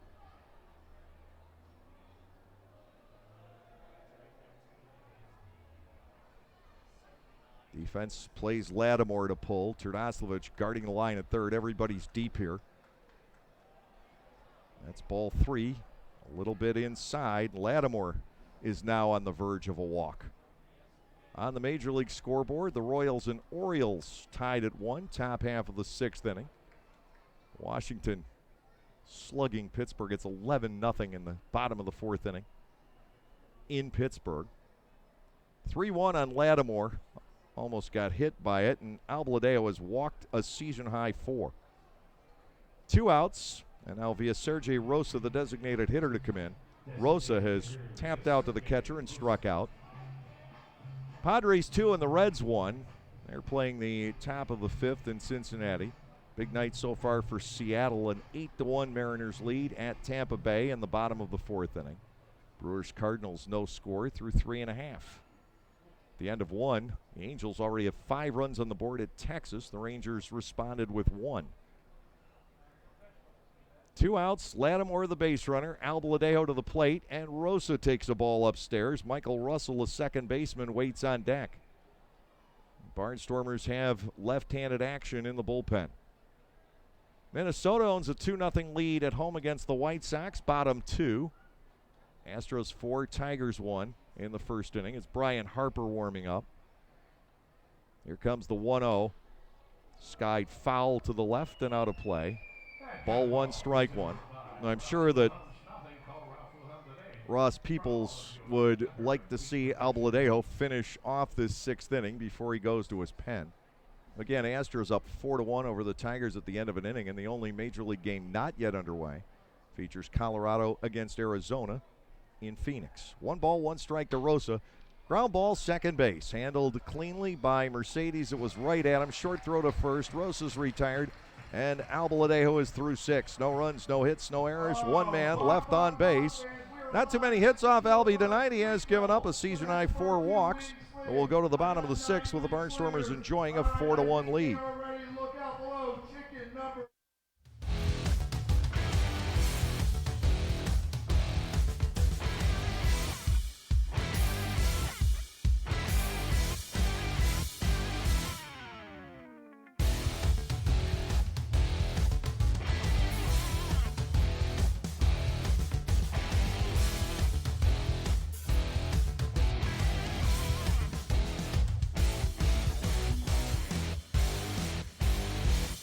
Lancaster Bible College has been around since 1933, but did you know that they offer degrees in much more than just Bible?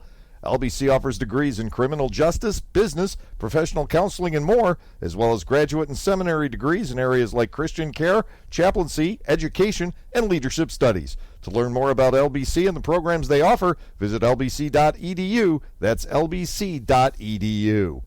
Picking one thing over the other can be hard. Toast or avocado toast? Ooh, 4 or 5-inch heels. But with pick games from the Pennsylvania Lottery, drawn twice daily, picking's as easy as 2, 3, 4, or 5. Plus, add Wild Ball to any pick game for even more chances to win. It's simple. Hey, what'll it be? Give me a pick 2, please. Oh, and add Wild Ball. I'm feeling pretty lucky. Play pick games today from the Pennsylvania Lottery. Must be 18 or older. Please play responsibly. Benefits older Pennsylvanians every day.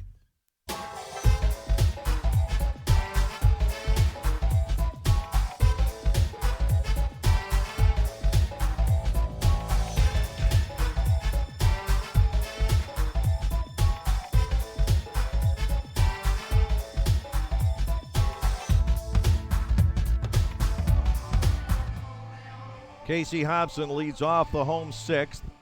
He has struck out twice against starting pitcher Edwin Carl, who remains on the hill for the High Point Rockers. Been a fairly long night for him so far. Swing and a miss by Hobson. It goes down a strike. It is 0-1. Martinez and Morin will follow. Carl really has only made 2 mistakes. Those have resulted in 2 home runs, or at least detectable mistakes. To the outside corner, and strike 2 to KC, who continues to struggle through this second half. 0-2 breaking ball. He reaches out and punches that foul back into the screen. It stays at 0-2.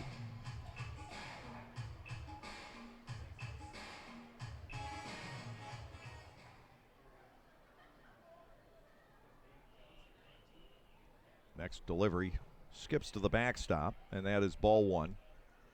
1 ball, 2 strikes. Carl's pitch count is approaching 100. Don't know how many of the 4 pitches that he has thrown this inning have been officially logged. It's got him at 97 right now, Albie at 86.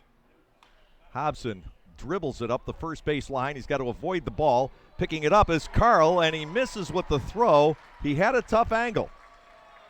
And Hobson was in the running lane, so there's no argument on the part of the High Point Rockers. Edwin Carl picked that ball up down the first base line, and he really didn't have much of an angle. It's an infield single for Hobson. Edwin Carl tried to toss the ball over Casey's left shoulder as he was running down the first baseline, and Cardullo couldn't reach the throw. Here is Martinez, who has homered and bounded out to the catcher. The offering is a fastball outside and 1-0. Well, the Barnstormers have the bunt single by Torrance, the opposite field ground ball single by Torrance, that infield hit by Hobson, and the 2 home runs. That's been the output tonight. Swung on and fouled at the plate by Michael Martinez on a pitch that looked away. 1 ball and 1 strike.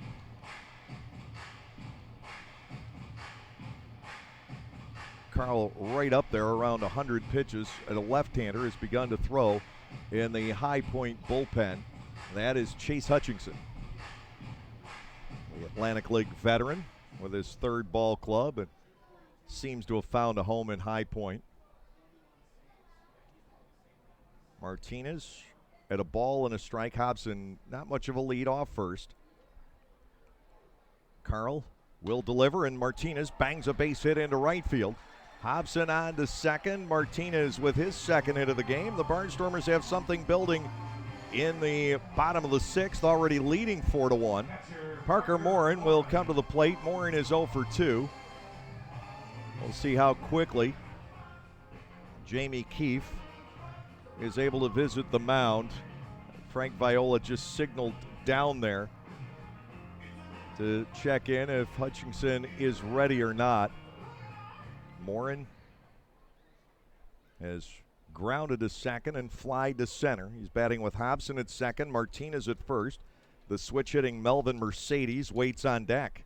4-1 Lancaster here in the sixth inning. Morin swings away and lines the ball out the right field fairly deep.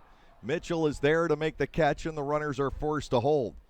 Well, that was a nice swing by Parker Morin under the circumstances, but it did not accomplish anything. And now Melvin Mercedes will come to the plate. Morin gets the ball 5 to 10 feet deeper, and the Barnstormers may have scored a run, but they at least have the bases loaded. Hobson was playing at halfway and couldn't tag to go from second to third. Mercedes has hit a soft liner to second and grounded out ahead of the plate. 0 for 2 for him tonight. Carl glancing around, and to Melvin a fastball for a called strike. It is 0-1. Edwin Carl has been asked to throw over 100 pitches tonight. John Anderson, 117 yesterday in the sauna that was York. 0-1 to Mercedes. Hobson and Martinez out to the leads. And Melvin gets a ball that sweeps inside, 1-1.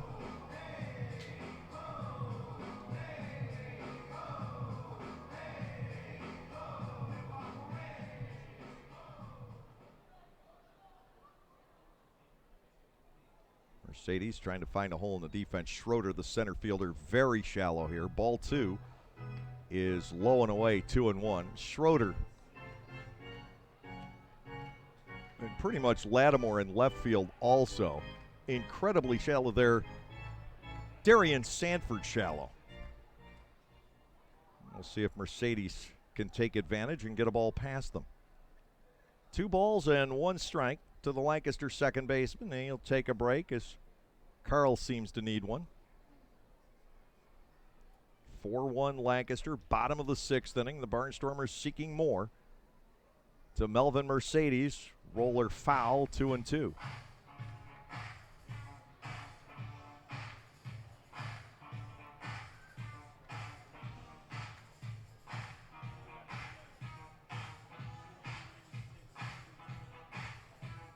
Hobson leads off second. Martinez off first.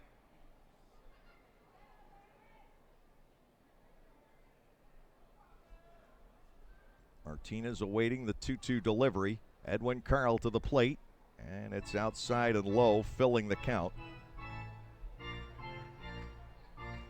Not sure if the Barnstormers are going to be terribly inclined to start the runners. They'd like to stay out of the ground ball double play, but a third strike here with Hobson the lead runner probably would result in a double play. Instead, we get a pop-up out the shallow left. A good thing the runners weren't going. Alfonso darting back to make the catch, taking it away from Lattimore. 2 outs, and Torrance will step in. Devon Torrance 2 for 2 with a run scored in the game. They're going to have him bat right-handed. Here comes Jamie Keefe. He's going to make the change and go to Hutchinson. That will be all for Edwin Carl here tonight. Not really a bad outing for Carl, just tortured by 2 home runs to right field here at Clipper Magazine Stadium. The Barnstormers have chased him out of the ball game, and speaking of chase, Hutchinson will be coming in with 2 outs and 2 on with the change. We're going to take a break and listen to this. And scholarly opportunities for graduate programs.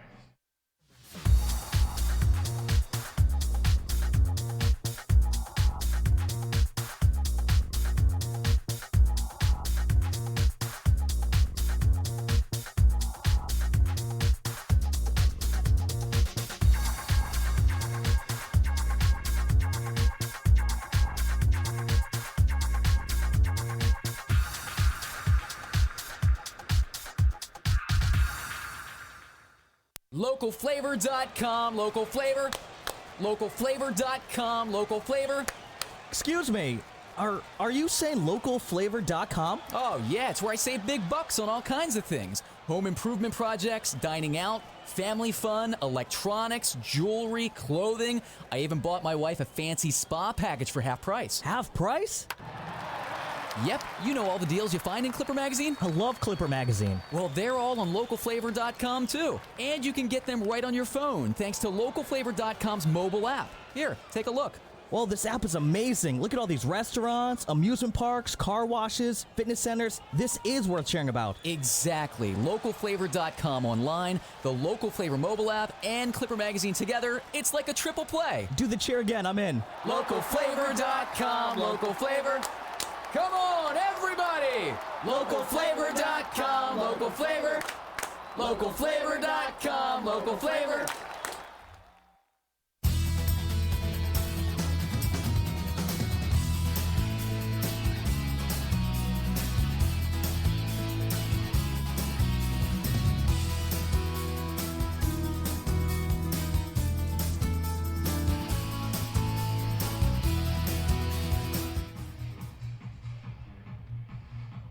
Devon Torrance has been a thorn in the side of the High Point Rockers over the course of this season, and that includes tonight. He's 2 for 2 with a run scored, so Jamie Keefe figures, well, at least I'll turn him around to his weaker side of the plate.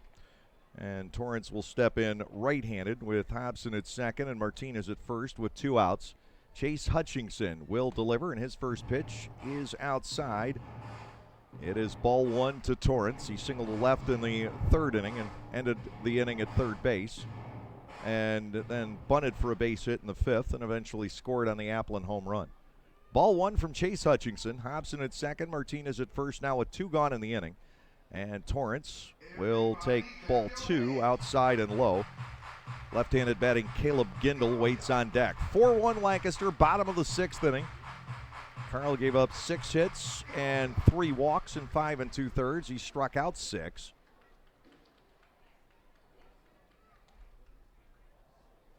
His toughest start in a while. Torrance awaiting the 2-0. Hutchinson fires inside and low. And Devon is up there 3 balls and nothing.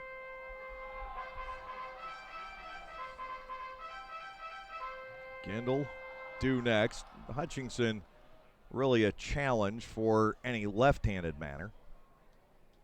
But Gindel would have a big RBI opportunity. 3-0, the count to Torrance right down the middle, and Devon showed no interest. It is 3-1.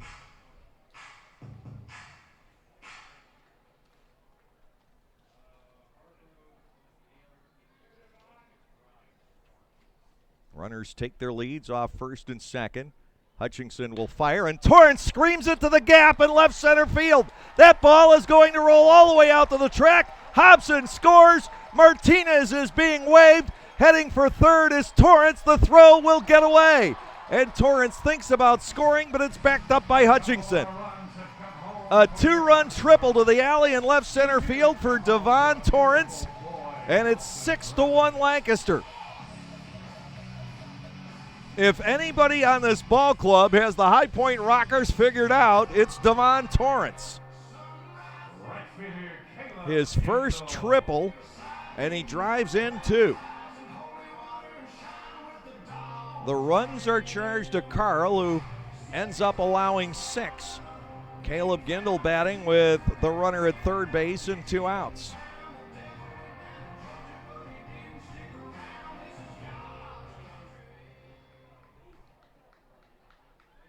What a night for Devon Torrance so far. Gindel is 0 for 2 with a walk, and Hutchinson's pitch is a tad inside. It is ball 1-0. Left-handed batter sitting just 150 with 1 extra base hit off Hutchinson. Right-handed hitters coming into tonight just 180. Way out there for ball 2. Switch hitting Trdoslavich is on deck. 6-1 Lancaster in the bottom of the 6th inning. Torrance now batting .500 against High Point.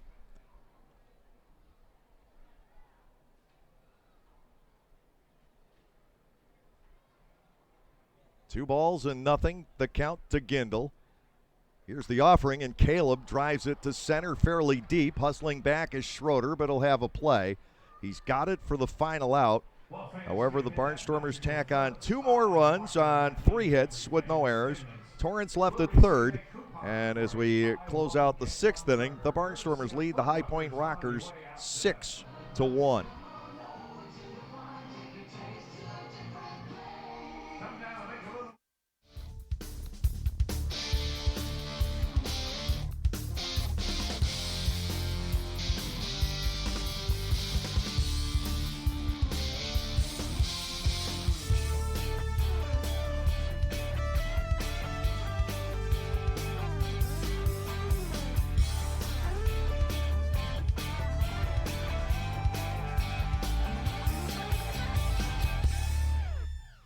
Tuxedo Tour and Travel, your go-to motor coach bus company. Supplying your motor coach needs from day trips to multi-day excursions. Trips to New York, Baltimore, Washington, D.C., San Francisco, and all points in between. We can provide you with an itinerary or fulfill all your trip's transportation needs. Providing casino trips monthly. Go to www.tuxedotour.com or give us a call at 717-269-3124. There's a new force in town. Know any young baseball fans? Make sure they're a part of the Storm Force Kids Club presented by Commonwealth Charter Academy. For only $25, kids receive 12 field box tickets. To go with the tickets, the Storm Force members will get a backpack, a t-shirt, an invitation to Silo's birthday party, and a chance to meet Barnstormer players over a bowl of ice cream, plus a lot more. What's better than that? Sign up at LancasterBarnstormers.com or stop by the stadium to get those kids involved.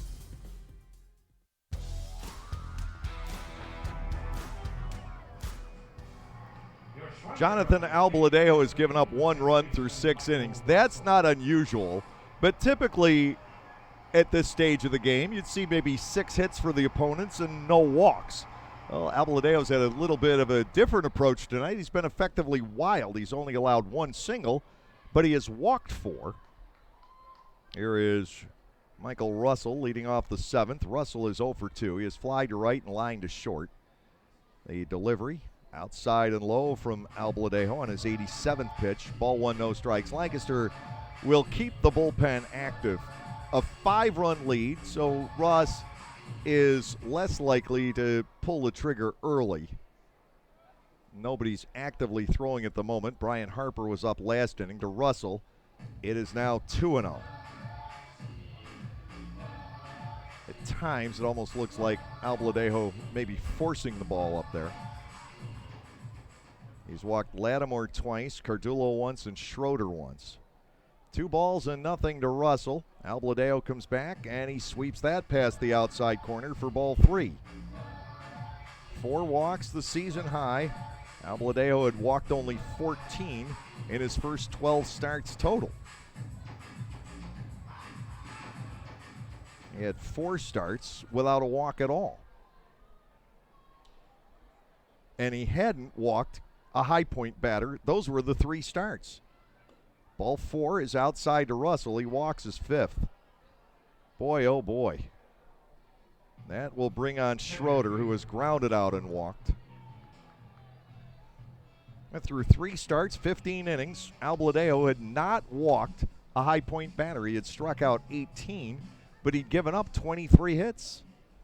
I guess you try something different. 6 runs, 7 hits, no errors, and Lancaster has stranded 4. 1 run, 1 hit, no errors, and 4 left also by High Point. Infield looks to turn 2. The pitch is smashed and almost hit the runner. Russell had to pull up. He'll get just a second. Schroeder is aboard with the 2nd hit for High Point in the game. And Giovanni Alfonso will come to the plate. He is 1 for 2.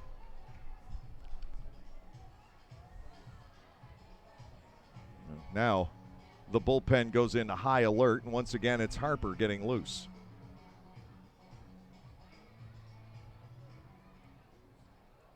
They only have Mitchell and Rosa from the left side of the plate and the switch hitting Schroeder. And that's it on the roster.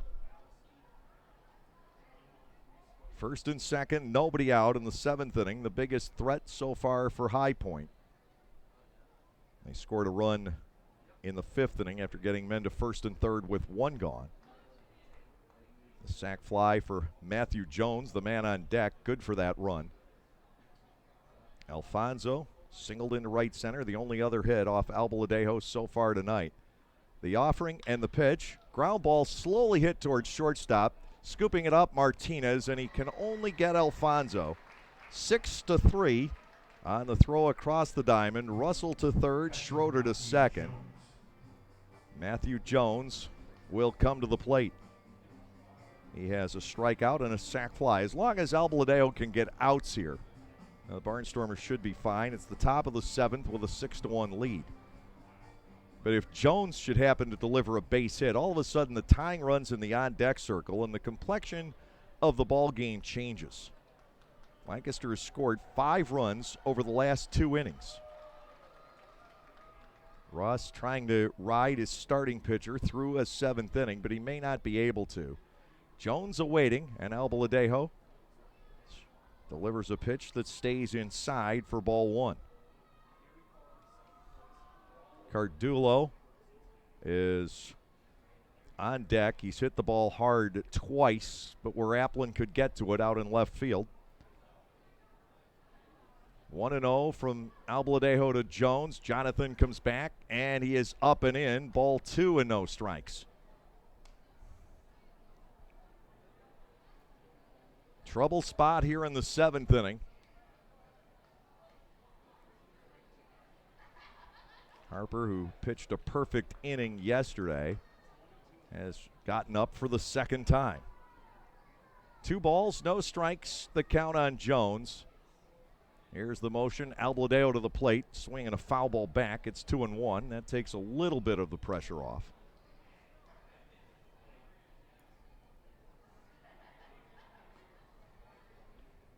Second and third with 1 out in the inning. Would have been so much handier if Alfonso had had a little more steam on that ground ball.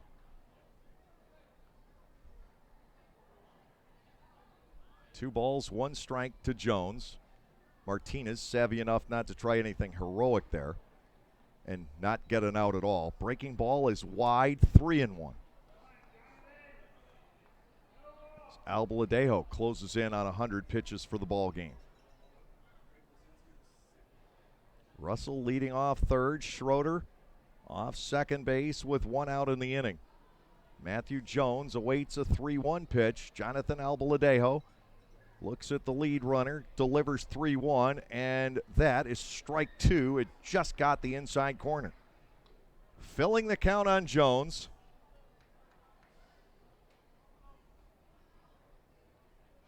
Cardullo waiting patiently in the on-deck circle.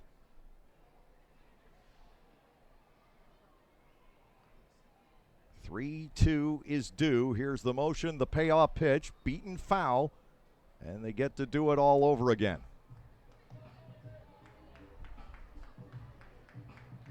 We'll stay at 3 balls and 2 strikes here in the top of the 7th inning as High Point is trying to engineer a comeback.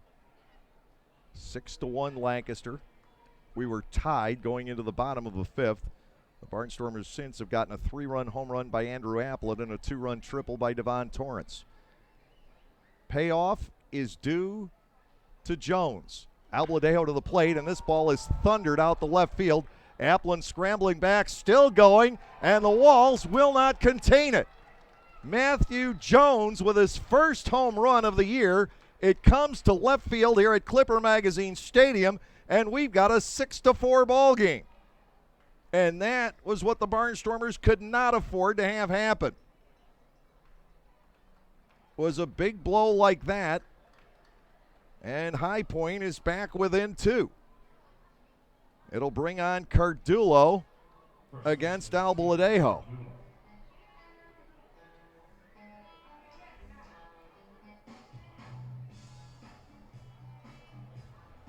Jonathan Albaladejo getting run down here in the 7th inning. Ross Peoples has come out. He'll be lifting him from the ball game. That will be all for the starter. Runs are coming in bunches now. And with the pitching change and a 6-4 Lancaster lead, we'll send you back to the proverbial studio.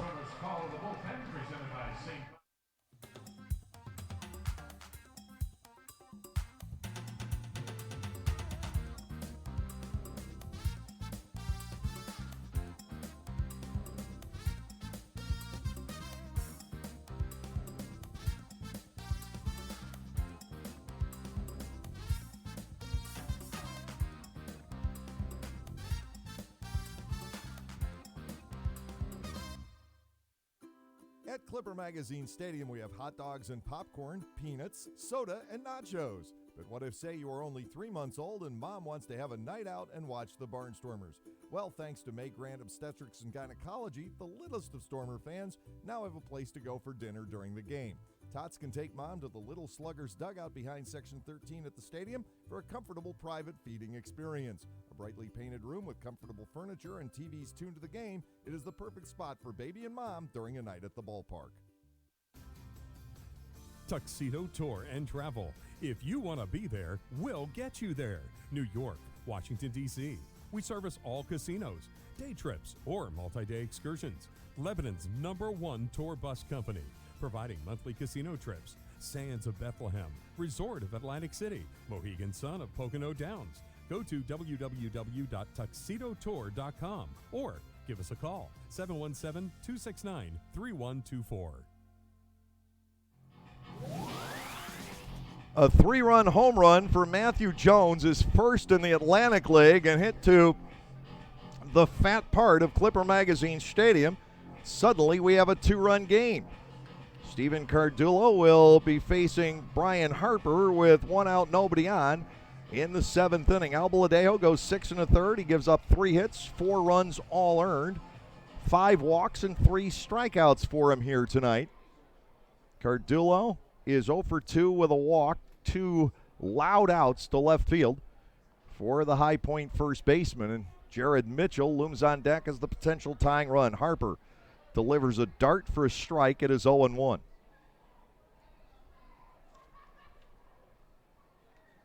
Brian Harper, again, with a perfect inning against the York Revolution yesterday, and given the chance to throw back-to-back days. Second strike just gets the outer edge on Cardullo, and it is 0-2. Harper in his 26th game, 0-4 with a 4.64 earned run average. 15 hits allowed, but 18 walks. It's a Cardullo 0-2, and that just stays high for ball 1. 1 ball, 2 strikes. Albaladejo threw 99 pitches here tonight. Cardullo awaiting the 1-2. Harper into the motion. The pitch is skied to right field. Caleb Gindel hardly has to move for it. He'll latch on. That is the second out. Now Mitchell will step in with 2 outs and the bases empty. Hector Gomez into the on-deck circle. We'll see how Ross Peoples plays it after this 7th inning.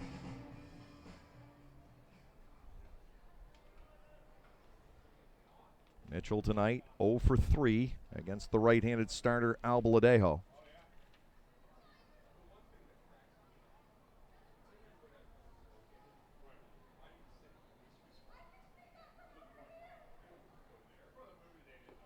First pitch is in the dirt for a ball, 1-0.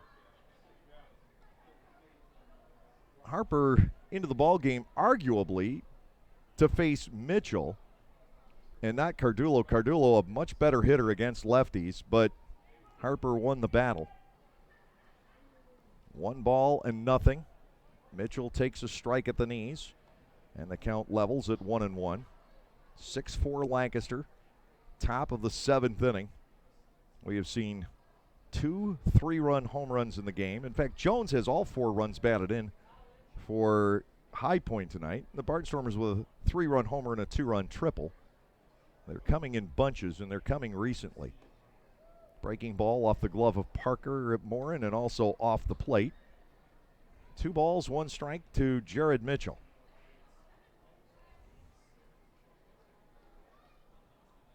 Lancaster 6, High Point 4. Barnstormers with Terdoslavich, Applin, and Hood scheduled in the bottom of the 7th. It looks like they'll still be facing Chase Hutchinson. The 2-1 now. Mitchell fouls it away. Harper's even with him at 2-2. Brian Harper, the longtime Washington Nationals farmhand, spent plenty of time in Harrisburg and is still staying with his Senators host family while wearing the Barnstormers, I'd like to say jersey, but I should say jerseys. There are 7 of them here in 2019. 2 balls and 2 strikes. Here is the pitch, and Mitchell almost got hit by that. 3-2. With Gomez due next. Terdoslavich still up on the grass over at third with the potential of the 2-strike bunt.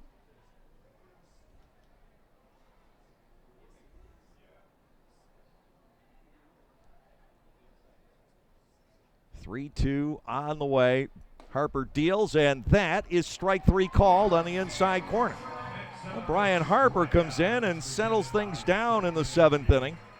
3 runs home on 2 hits with no errors, nobody left on base. Matthew Jones with the big home run, making this a ball game. Time for the 7th inning stretch at Clipper Magazine Stadium. It is Lancaster 6 and High Point 4.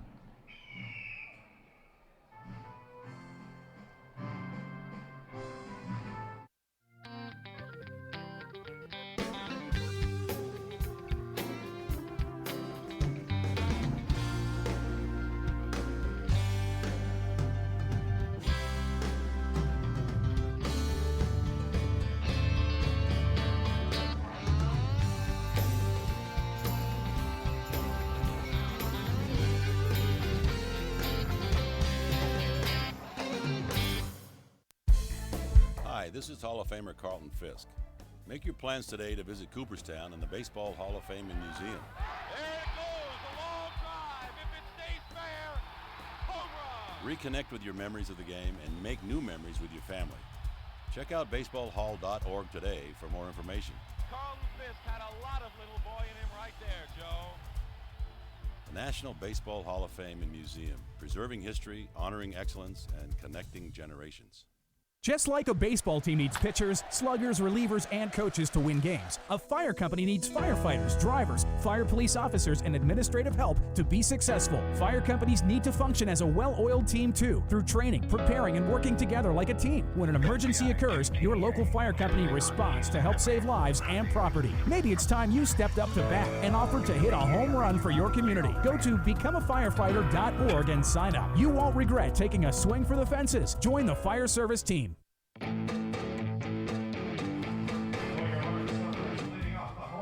Joe Terdoslavich, Andrew Applin, and Destin Hood are scheduled against Chase Hutchinson here in the bottom of the 7th inning as High Point has climbed to within 2. Now Scott Schumann warming up in the Lancaster bullpen, coming off his first save of 2019 yesterday. Not his first as a Barnstormer. He had 2 back in 17. Well, Terdoslavich has walked once and he has struck out twice in the game. That was all against the starter Edwin Carl. Hutchinson to the plate. Terdoslavich looks at a strike. It's 0-1. Joe hasn't been able to get his hitting streak to 10 ball games. Andrew Applin's latest is up to 7. From Hutchinson, the 0-1 stays off the outside corner. Ball 1, strike 1. Barnstormers with 7 hits. High Point just 3.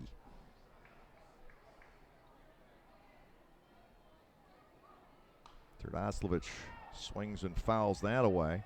Hutchinson with the advantage at a ball and 2 strikes. Nobody else throwing in the High Point bullpen. It is Schumann going for the Barnstormers, and he'll get Gomez, Lattimore, and Rosa in the top of the 8th inning.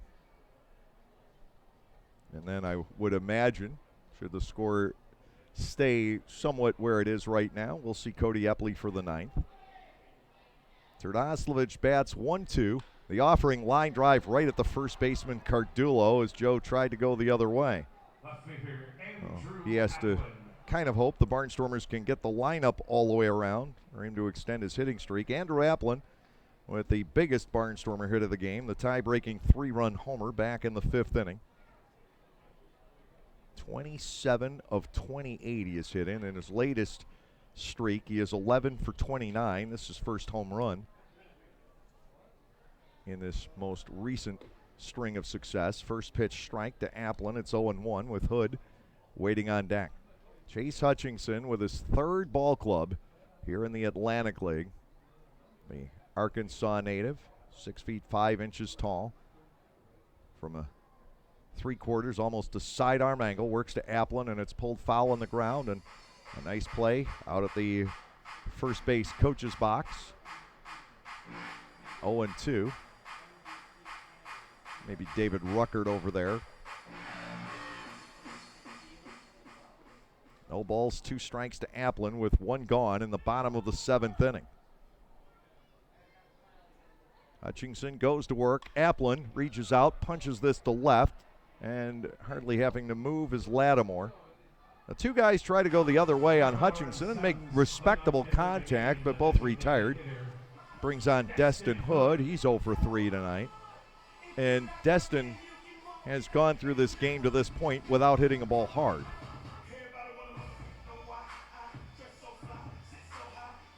Which really is unusual. He's grounded out, popped out, and struck out.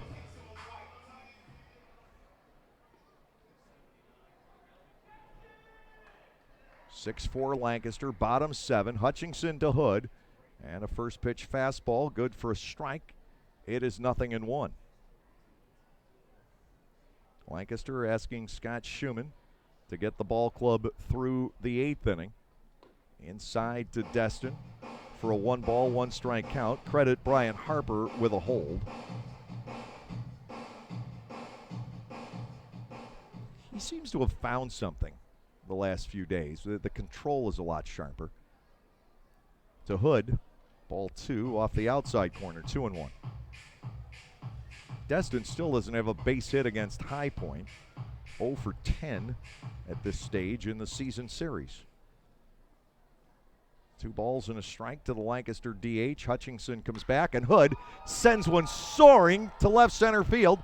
Racing back is Schroeder, still going, and that ball is barely held in the ballpark by, I think, the new upper level of signs out there, and just a long double for Destin Hood.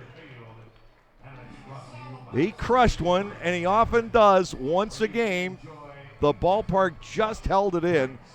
Casey Hobson will come to the plate against Hutchinson. I'm not sure how high up that hit against those signs in left center field, but only over the last couple of years has a second level been added that you need to clear. We're going to have a pinch runner for Hood at second base, and that will be Darian Sanford. I do believe. Should be. It is.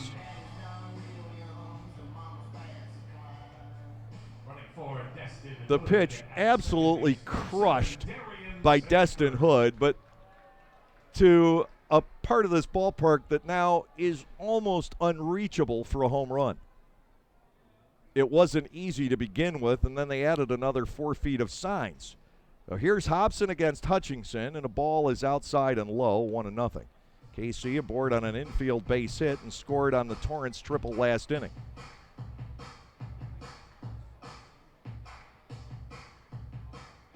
Eight hits for Lancaster now. 4 of those for extra bases. Sanford off second. Hobson swings and misses to go to 1-1.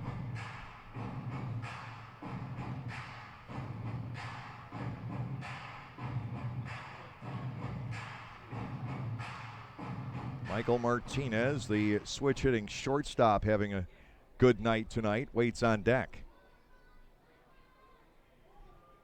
Sanford off second base to Hobson, 1-1, and the pitch saved by Jones, who's known far more for his glove than for his bat. Just a bit outside. He tried the corner in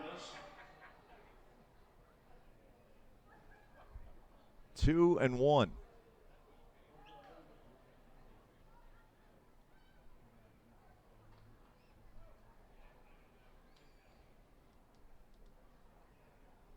KC looking for a base hit. Anything down in the outfield should score Sanford. Hutchinson checking the runner. Back to work on Hobson. 2-1. A swing and a miss at a breaking ball. Seemed to break over the inside part of the plate. Now it is 2-2.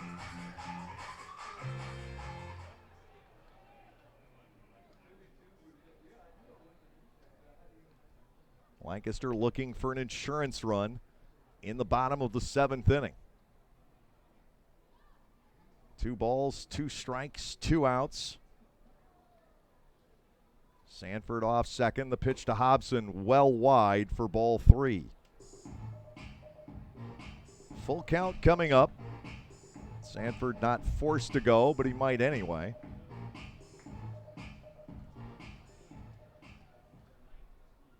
Matt Jones now has 14 runs batted in with the Rockers, 7 against Lancaster, and they've been big.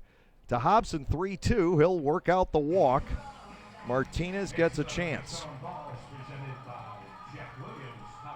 Michael has a home run and a single, but both from his favored side of the plate. Michael Martinez.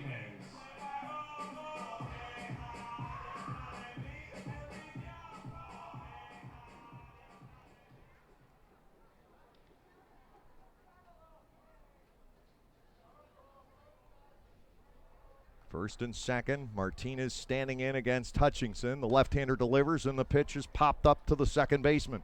Russell onto the outfield grass will make the catch to end the inning.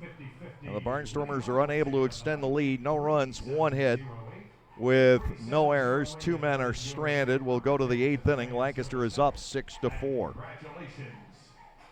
As we now remind you it's time to stand up and get live.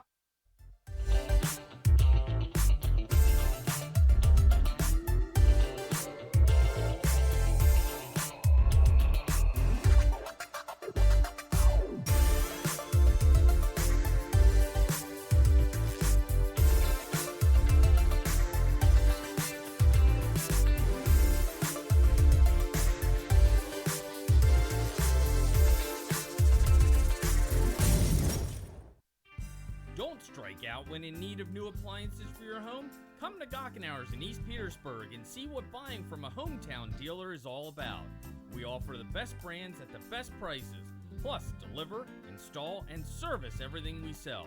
Don't get burned by another chain store taking your money and then going out of business. Come to the place who has been helping Leicester County for 70 years.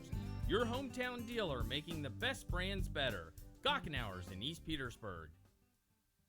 The constant energy, the tight turns and bustle of the city. Some survive it, others were made to conquer it. The first ever Lexus UX and UX F-Sport crossovers, crafted for the new frontier. UX, starting at $32,000. See Bobby Rahal Lexus in Mechanicsburg. MSRP excludes delivery, processing, and handling fee of $1,025, which may be subject to change at any time. Excludes taxes, title, license, and optional equipment. Dealer price will vary.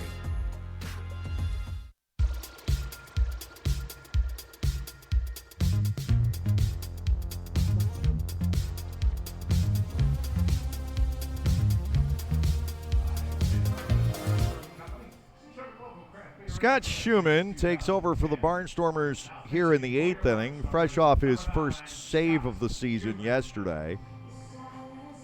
The right-hander from Valdosta, Georgia, with numbers that don't quite match last year's, and his fastball still not exactly where it was last year, 96 as opposed to 98, but still very good numbers.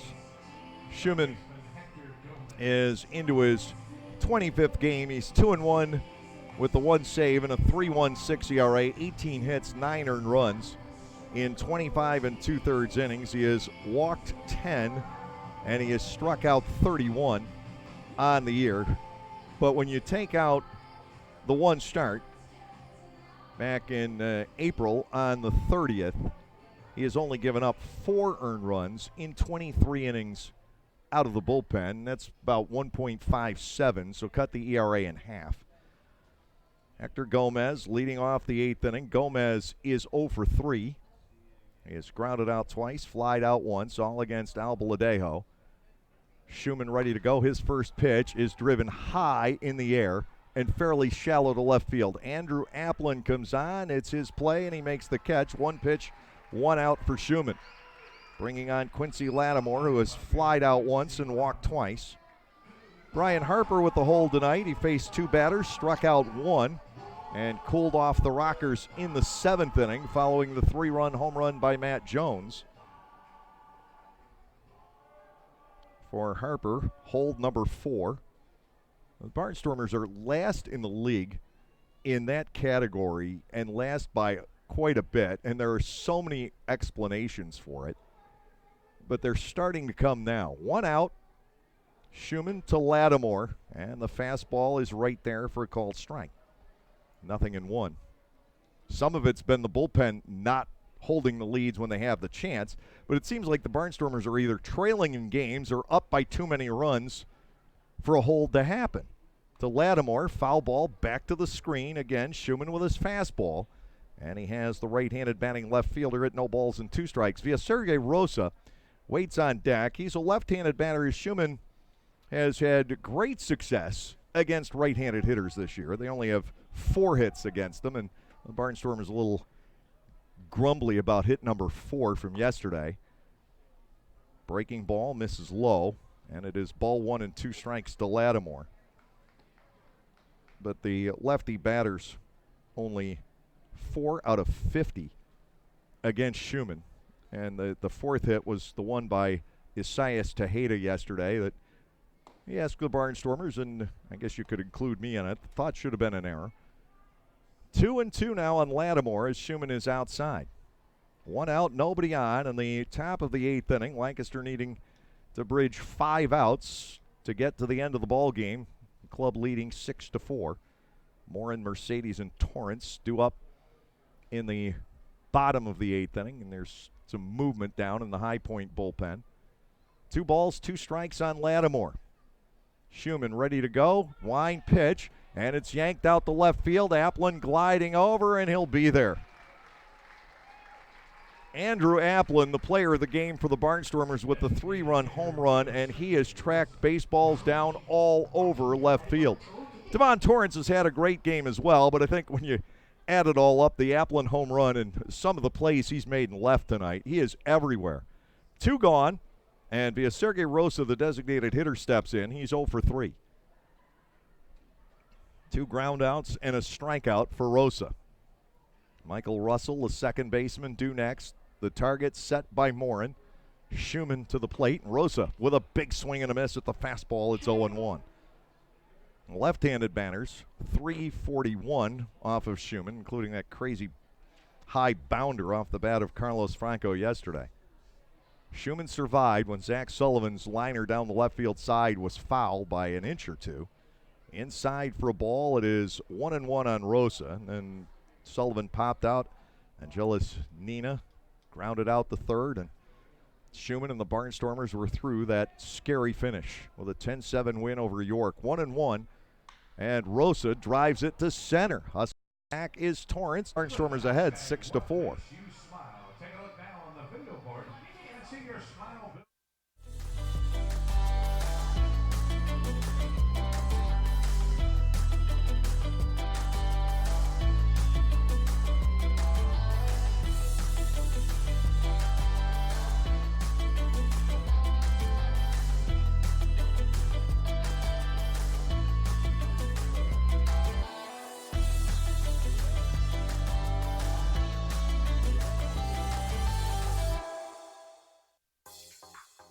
Like craft beers? Well, the best place to be in Lancaster then is Clipper Magazine Stadium. That's right. Celebrate baseball or just a night with your friends at the Broken Bat Deck down the right field line.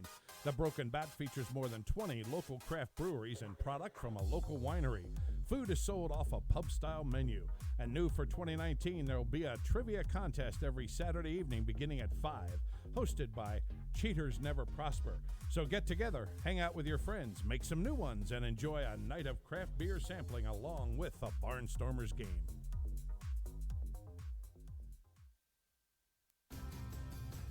Tuxedo Tour and Travel. If you want to be there, we'll get you there. New York, Washington, D.C. We service all casinos, day trips, or multi-day excursions. Lebanon's #1 tour bus company, providing monthly casino trips. Sands of Bethlehem, Resort of Atlantic City, Mohegan Sun of Pocono Downs. Go to www.tuxedotour.com or give us a call, 717-269-3124.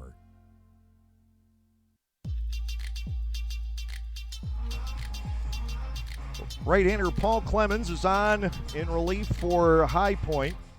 Taking over in the bottom of the 8th inning. He'll face Parker Morin, Melvin Mercedes, and Devon Torrance. They'll all step in from the left side of the plate against the right-hander. Clemens, who at one point was a Southern Maryland Blue Crab, is 1-2 in 14 appearances with the Rockers. His ERA 5.91. Chase Hutchinson gave up 2 hits and a walk in his inning and a third. Both hits were blasts to left center field. Torrance with one, Hood the other. Ball is low to Parker Morin for ball 1. Morin is 0 for 3, but it hasn't been a week 0 for 3. He's caught hold of the pitch from Carl the last 2 times up, but where an outfielder could get to it. Here comes the 1-0, fouled straight back, and a 1-ball, 1-strike count to Morin. Lancaster with right-handed action down in the bullpen, and it should be Cody Epley. It is. Scott Schumann had the opportunity for the save yesterday. He gets a hold tonight. Morin awaits the 1-1. Swung on and missed against Clemens here for a 1-ball and 2-strike count. Paul Clemens was born in Fairfax, Virginia, just outside of Washington, D.C. 6'3", 215-pounder, and 31 years of age. Here comes the 1-2. Morin has to get the back foot out of the way. Ball 2 and 2 strikes. 6-4 Barnstormers in the bottom of the 8th inning. Epley has had trouble with High Point this year, but I'm not sure if it's trouble with High Point or trouble with BB&T Point. He's had a couple ball games get away down there. 2-2. Morin with a swing and a miss. He's gone on strikes, 1 away. In the 8th inning, Melvin Mercedes to the plate at 0 for 3. Second baseman Melvin Mercedes.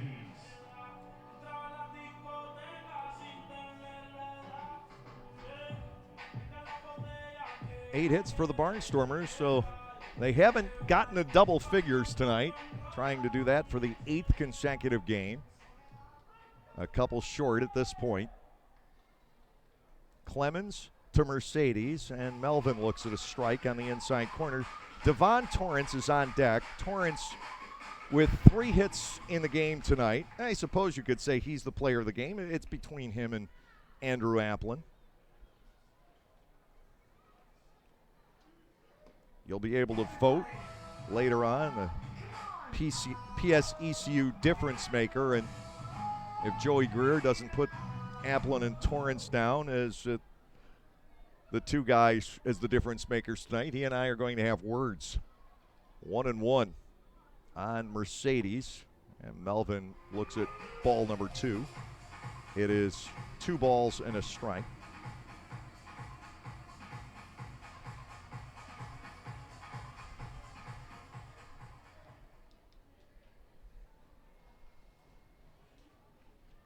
Target is set by Jones. Mercedes with a fly ball the other way. Backtracking into his right is Lattimore for a relatively easy play. That's the second out, and Torrance will step in. He had 4 hits on the 3rd of August against the Sugarland Skeeters. That was part of an 8-game hitting streak for Devon. He had gone into a bit of a slide, but High Point seems to be his panacea. 3 for 3 with a run scored and 2 driven in against the Rockers here tonight. Batting with 2 outs, nobody on in the bottom of the 8th inning. Russell, Schroeder, and Alfonso, the scheduled hitters in the 9th against Epley. Torrance, big swing and a miss. It is 0-1.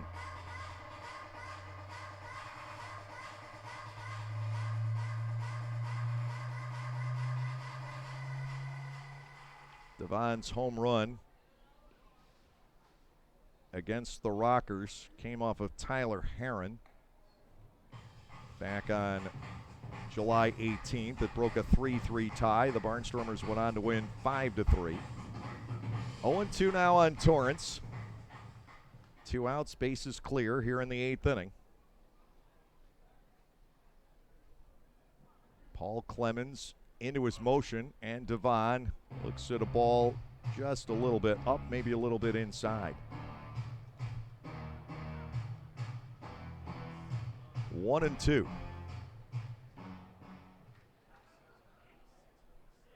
Four extra base hits for the Barnstormers tonight. 3 of those responsible for driving in the 6 runs. Fouled back by Torrance. He had a good-looking swing there.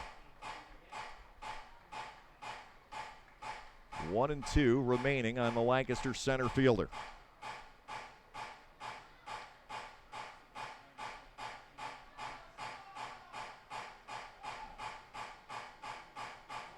Devon helping his cause tonight. The average up to 234.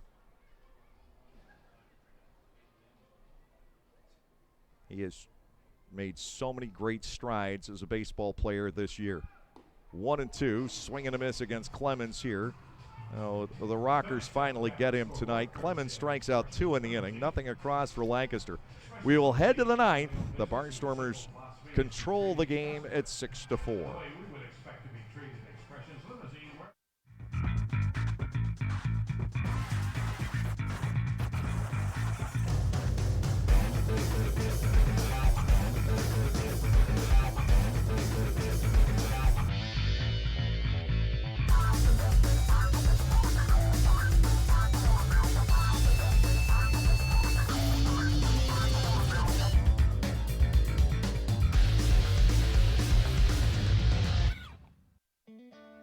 Remove the wrong piece and the whole structure might fall apart. No, I'm not talking about the Barnstormers lineup. I'm talking about the life-size Jenga game that is part of the Subaru Outdoor Experience down the right field line at Clipper Magazine Stadium. There's ping pong, huge dice to roll, and more. Trivia contests take place before every Saturday home game. Group bookings are available, so enjoy the games while at the game and come to the Subaru Outdoor Experience just below the Broken Bat deck. Picking one thing over the other can be hard.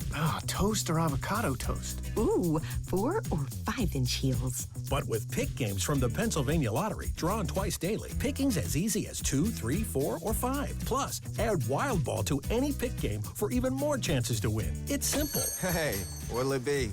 Give me a pick 2, please. Oh, and add Wild Ball. I'm feeling pretty lucky. Play pick games today from the Pennsylvania Lottery. Must be 18 or older. Please play responsibly. Benefits older Pennsylvanians every day.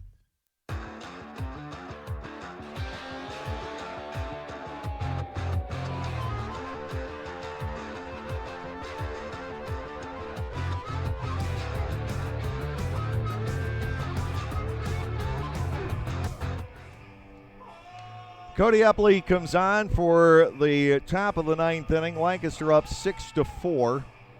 But oddly, there's also action in the bullpen. And that looks like Logan Sawyer beginning to tune up. Cody Epley has run into some problems lately, and he has had difficulty with High Point, at least down there. Epley 1-5 with a 3.41 ERA, 17 saves on the year. He's given up 53 hits in 37 innings. He's walked 11, struck out 27. Gets to face Michael Russell leading off the 9th inning. Russell is 0 for 2 with a walk and a run scored. Epley's last appearance was to wrap up a 7-1 victory against Somerset last Thursday night. Scott Schumann did get the save yesterday against York. Epley to the plate, and Russell looks at strike 1. Well, maybe a few days off, not a bad thing for Cody. 6'5" right-hander, the veteran, one-time New York Yankee playoff reliever. He goes to work, 0-1 on Russell, and the slider takes a chunk off the inside corner. Cody gets ahead 0-2. He's one of the premier relievers in Atlantic League history. He had 3 terrific seasons, really 4, with the Southern Maryland Blue Crabs, or 3.5. if you want to really split hairs in seasons. 0-2 pitch. Russell shows bunt and takes a ball low. 1 ball, 2 strikes. Russell was on ahead of the Matthew Jones home run back in the 7th inning.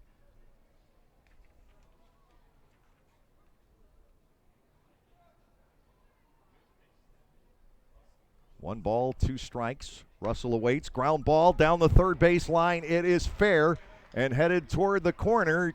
Digging it out is Applin, and into second base, sliding with a double is Russell. That'll bring on Miles Schroeder as the potential tying run in the ball game. Schroeder has scored twice. He is 1 out of 2, a man who simply owns the Lancaster Barnstormers. High Point seems to have the better of Cody Epley. Russell in scoring position. That's not all that important. What is important is that now Schroeder comes to the plate as the possible tying run. Here in the 9th inning, Epley seemed to have that at bat in his hands. He was ahead 0-2, dropped one just below the knees, and then gives up the double. The first offering to Schroeder is a strike taken. It's 0-1. Game on the line here in the top of the 9th after the Barnstormers had led 6-1 coming out of the 6th inning.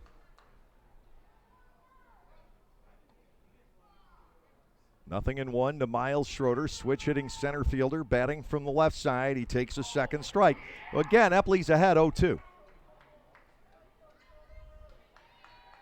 Schroeder at the moment, certainly the guy you have to worry about with that short porch out in right field. Alfonso waiting on deck can be a thorn. And then Jones, a guy who seems to hurt the Barnstormers and the Barnstormers only. No balls, 2 strikes to Schroeder. Epley to the plate, and that's grounded down the line at first, but foul. Still nothing in 2.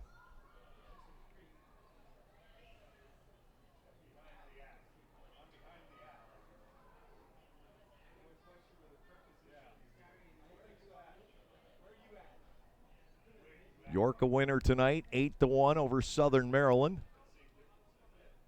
The other 2 games have a ways to go. Long Island 11-5 over Somerset in the 6th. New Britain 5-2 at Sugar Land in the 6th. No balls, 2 strikes here to Miles Schroeder. Epley looks back, ready to go, and wastes a pitch down and away. It's handled by Morin. Ball 1 and 2 strikes on Schroeder. Barnstormers pitching tonight has allowed 4 hits, walked 5, and 4 strikeouts along the way. But the Rockers have taken advantage of scoring chances. Epley working to Schroeder at 1 and 2. A look back, and the pitch is chopped toward the hill. Cody will field an underhand to first. Russell didn't bother to depart second base. Schroeder's retired. That is an enormous first out. And it'll bring on Alfonso, who is 1 for 3. Epley able to win the battle against the lefty hitting Schroeder. 2 outs left to get here in the 9th inning. 6-4 Barnstormers. 3-run homer by Applin. A 2-run triple by Torrance. And a solo home run by Martinez. Driving in the Barnstormers runs. The man on deck, Matthew Jones, has all 4 ribbies for the Rockers here tonight on a sac fly and a 3-run jack. Here's the pitch to Alfonso right there. And again, Epley establishes the lead in the count. It is 0-1.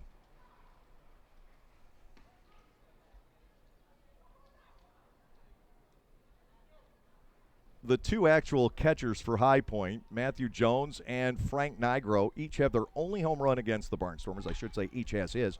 This ball hit to the gap out in right center field. That is down, and the tying run will be in scoring position. Alfonso doubles in Schroeder, and now it is 6-5 with Jones stepping in. Catcher Matthew Jones. RBI double for Giovanni Alfonso.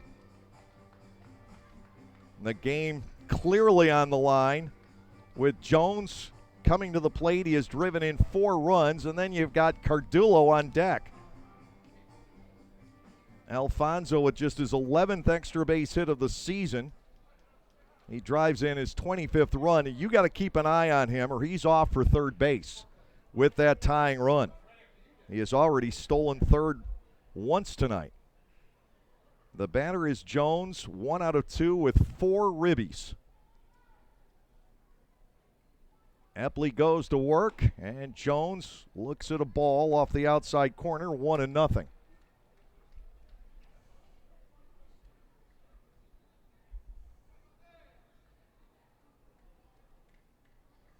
Epley needs 2 outs here, but now the tying run is in scoring position.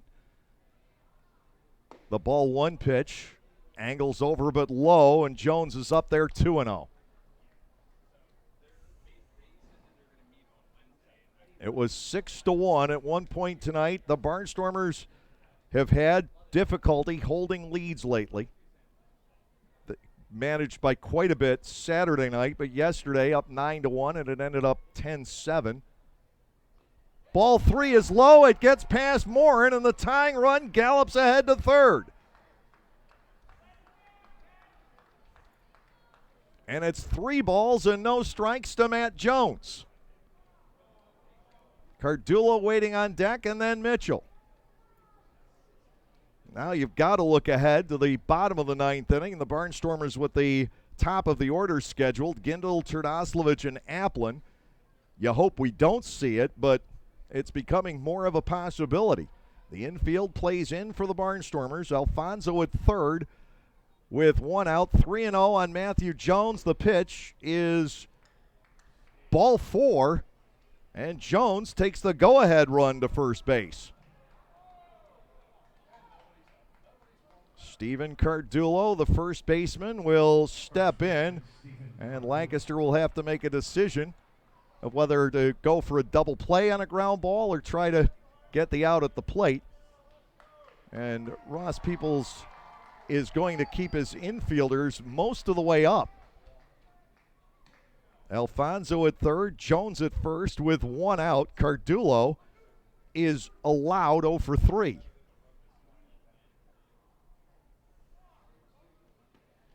Here's the delivery. It is outside and low to Cardullo, ball 1. Jared Mitchell waits on deck. Lancaster and Epley trying to save this one from the clutches of the High Point Rockers, who are a great late inning ball club. 1-0 to Cardullo. It is inside 2-0. Epley has missed with 6 in a row. The lefty batting Mitchell waits on deck. Nobody else throwing in the Barnstormers bullpen until now. Sawyer had been up earlier. 2 balls and nothing. And that ball is lifted to left center field. Charging in is Torrance. He slides and can't control it. The ball lands. We've got a tie ball game as Alfonso comes in to score. Jones reaches as well. And it's 6-6 with runners at first and second and only 1 out. A bloop single credited to Cardullo. And now it is Jared Mitchell, who is 0 for 4. Remember, it was 6-1 coming out of the 6th inning. Jones at second, Cardullo at first as Mitchell stands in. Epley will come to the plate, and that ball is driven deep down the left field line by Mitchell. That ball is a fair ball into the corner. Coming in is Jones. Following is Cardullo. Mitchell doubles in 2, and the Rockers lead 8-6. Jared Mitchell with a 2-run double to left. Right fielder Jared Mitchell. And now the Barnstormers will have to rally in the bottom of the 9th inning. Late inning leads getting away from the Lancaster Barnstormers. Hector Gomez steps in. There's still only 1 out in the inning.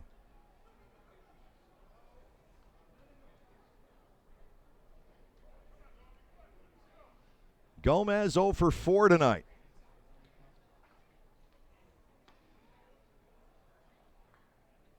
The delivery down and away. It's the 3rd double of the inning.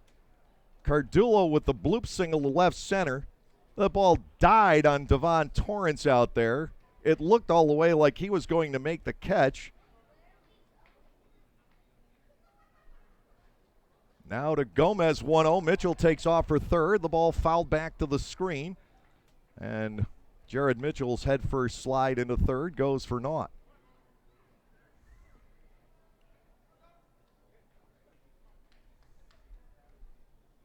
One ball, one strike. Big extra base hits for the High Point Rockers in the late innings. It is their game. And the Barnstormers fall victim to it again. 7 runs unanswered over the last 3 innings. 1 ball, 1 strike to Gomez. Mitchell stays put this time. The ball lined and snared by Hobson. He's hoping for a double play, and he doesn't get it. Nobody got over there to cover. Martinez and Mercedes were standing there, and to some extent, so was Mitchell, as Hobson made the leaping catch, and KC stood, watched, waited, and by the time somebody got there, it was a little bit too late. Gomez out on the liner, 2 outs in the inning, and Quincy Lattimore steps in. 8-6 the score. Lattimore 0 for 2 with a pair of walks. Mitchell leads off second base. Epley glances back, and the delivery is inside. It is a ball, 1-0. 4 hits, 4 runs in the inning. 3 doubles and a single allowed out there. Here's the 1-0. Straight through on Lattimore for a strike called. It is 1-1. Again, the Barnstormers do have the top of the order and some lefty thumpers due up in the 9th inning. Driven out to right by Lattimore. Gindel hustling over. He's got it for the final out. And a painful inning comes to an end. 4 runs for High Point on 4 hits with no errors and a man left. Well, the Barnstormers will get a chance to answer in the bottom half of the 9th inning. It is High Point 8 and Lancaster 6.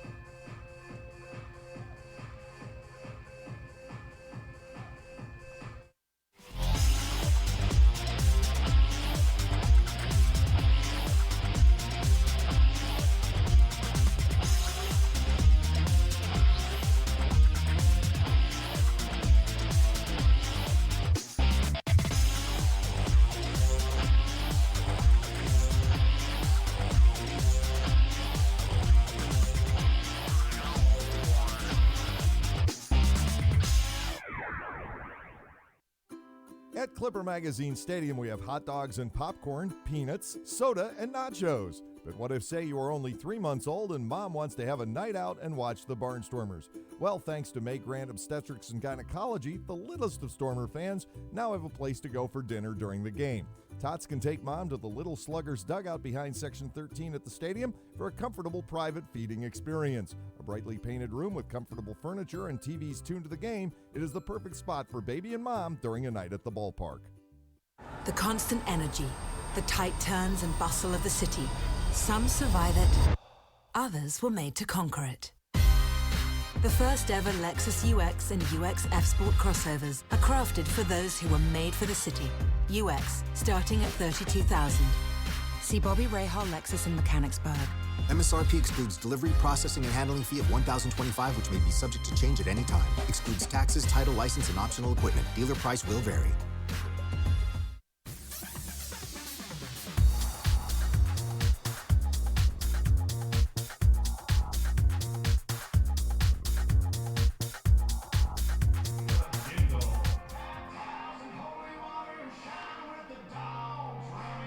Ryan Kelly has come on to close things out here tonight. Kelly just coming off a stint on the disabled list, or injured list if you prefer, with his High Point Ball Club.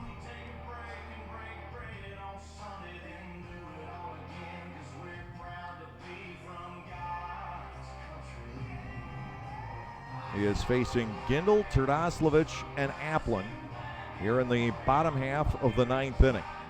Now the Barnstormers in need of 2.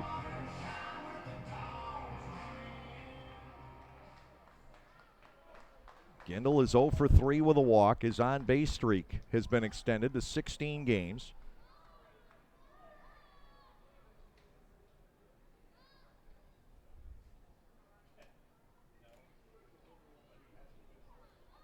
Leadoff batter in the bottom of the 9th, and the Barnstormers need 2. First pitch from Kelly is a called strike. It is 0-1. Kelly apparently just reactivated today.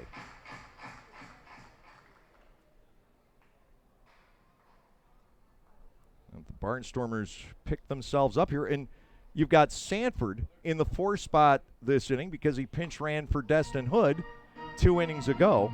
A ball is outside to Gindel, and Caleb certainly knows the situation here. 1 ball and 1 strike.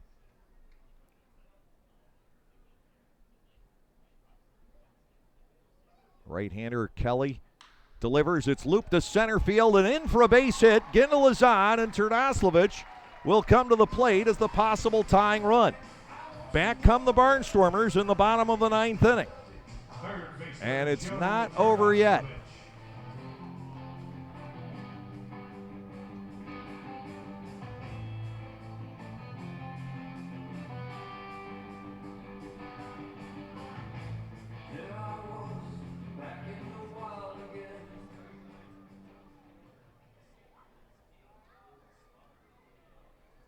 Turdoslavich is 0 for 3 with a walk tonight. Has a chance to extend his hitting streak. Gindel leads off first. Turdoslavich rolls a foul up the first base line. No balls and a strike. Andrew Applin already has a 3-run home run tonight. He waits on deck.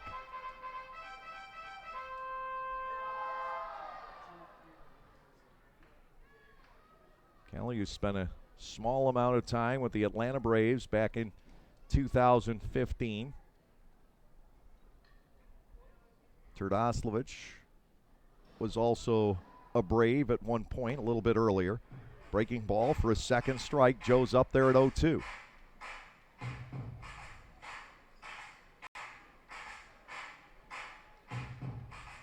Closer for Somerset a year ago is Kelly. 6'2" and 180-pounder from the Hilton Head area. Lives in Bluffton, South Carolina. Turdoslavich checks on the swing and holds in time for ball 1. 1 ball, 2 strikes to the Barnstormers' home run leader.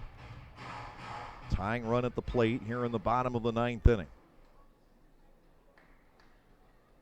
2-1, 7 saves with a 3.21 ERA as Kelly for High Point this year. 8 hits and 18 strikeouts in 14 innings.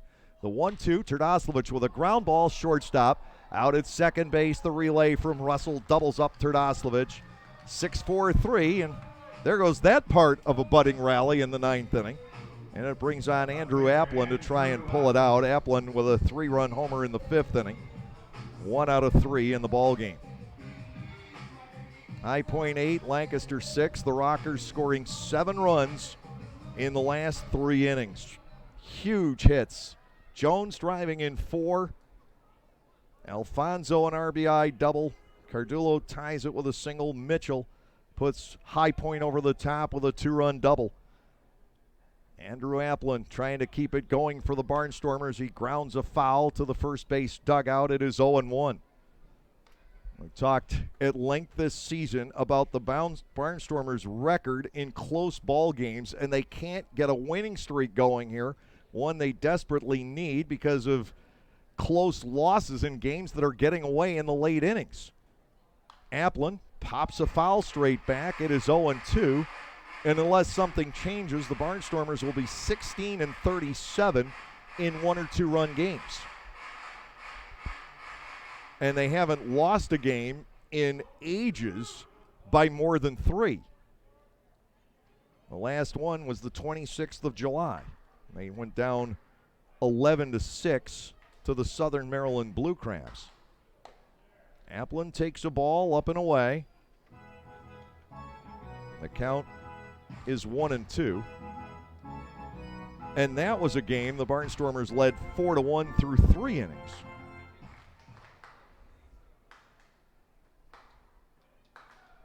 1-2 to Applin with Sanford due next. Way outside, 2-2. You need Applin to get on, Sanford to get on, and Hobson to come to the plate and do damage. Applin fighting at 2-2.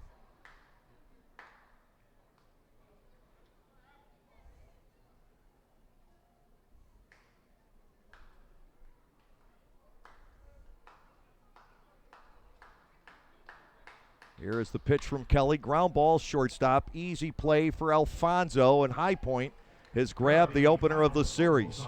No runs, 1 hit, no errors, nobody left in the bottom half of the 9th inning. We'll have the wrap-up show coming your way next. Our final tonight, the High Point Rockers 8 and the Lancaster Barnstormers 6. The save to Ryan Kelly, his first home runs in the game. Michael Martinez for the Stormers solo shot.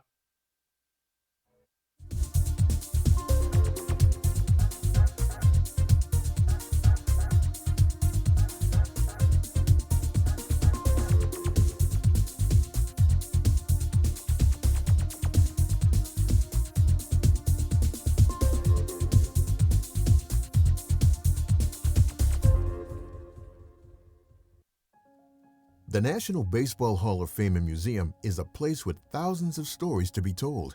It's a place to relive baseball's greatest moments and share them with future generations. It's a place to experience the game and how it has shaped our history. Cooperstown is a destination with something for the entire family. Our stories to tell, your memories to share. Plan your trip to the National Baseball Hall of Fame and Museum in Cooperstown at baseballhall.org. Enjoy baseball and stay in shape. The Lancaster Barnstormers have a great package for our more experienced fans to do both. The Silver Stormers package is open to all fans 55 and above. Get a ticket to all Tuesday home games. Take a walk around our beautiful stadium during the day on Mondays, Wednesdays, and Fridays. And get a Silver Stormers t-shirt to sport to all of these events. The Silver Stormers is presented by A&E Audiology and Hearing Aid Center. Sign up today at the stadium or at LancasterBarnstormers.com.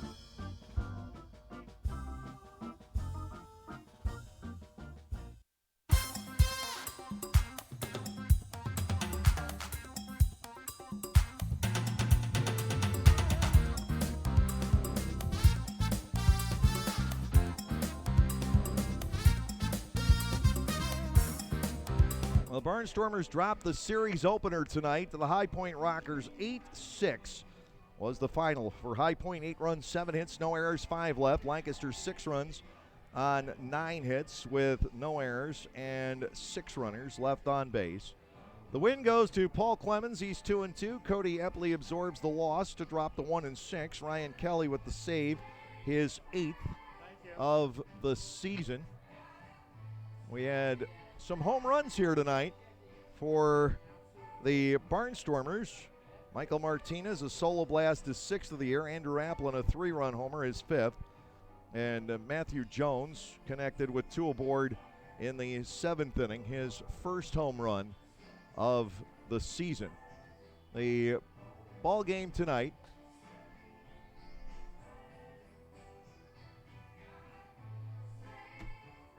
lasting 3 hours in front of a crowd of 3,319 here at Clipper Magazine Stadium. This one gets away from the Barnstormers, who had built a 6-1 lead over the first 6 innings. Michael Martinez with the home run in the second to give the Barnstormers a 1-0 lead. The Rockers tying it against Jonathan Albaladejo in the 5th. A 1-out walk to Miles Schroeder.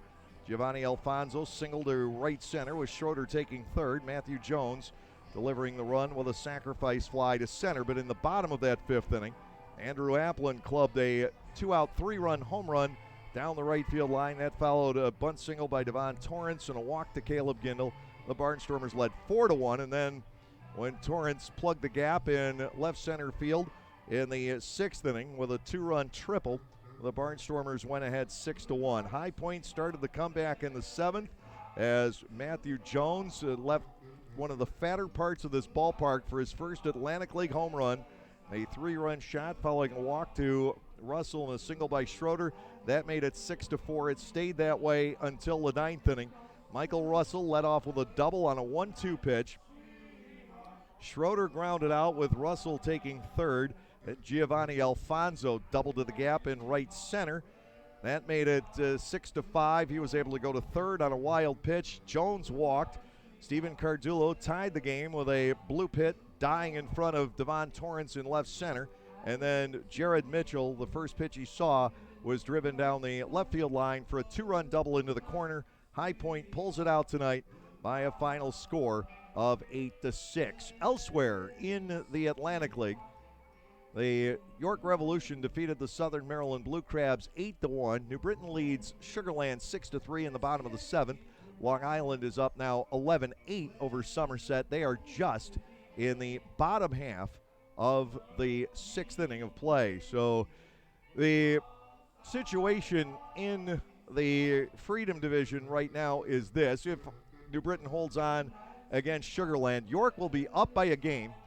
The Southern Maryland Blue Crabs will fall 3 back, and the Barnstormers return to 6.5 out in the Freedom Division. The Liberty Division, tough to call with that Long Island Somerset game still up for grabs.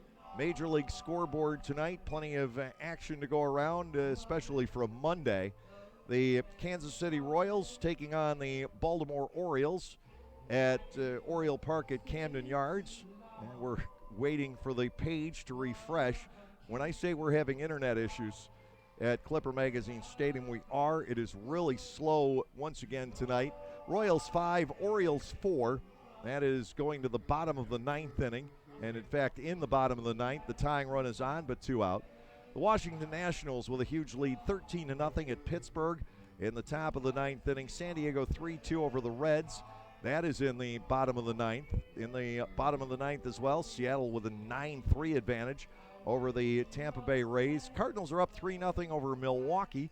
Play is in the bottom of the 8th in St. Louis.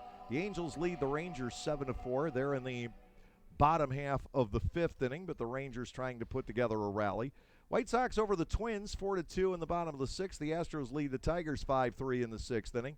And Arizona and Colorado no score in the bottom half of the 2nd in Phoenix. That's our look at the world of baseball tonight. The Barnstormers will take on High Point again tomorrow and try to figure out a way to beat this ball club. The Rockers 12-3 against the Barnstormers this season. Matt Sergey 1-1, a right-hander on the hill for the Rockers tomorrow. Connor Overton, who has been fabulous in his 2 starts for the Barnstormers, he is 1-0. And we'll take the hill against High Point tomorrow. Join us again on the Gockenauer Home Appliances 6:45, and with the play-by-play action at 7. Hopefully we'll figure out a way to be able to send video as well as audio tomorrow night. So thank you for your patience. Until then, for our PR assistants, James Murray and Joey Greer, for all the cast and crew here at Clipper Magazine Stadium, I'm Dave Collins. Have a great evening, everyone, and we'll see you at the ballpark.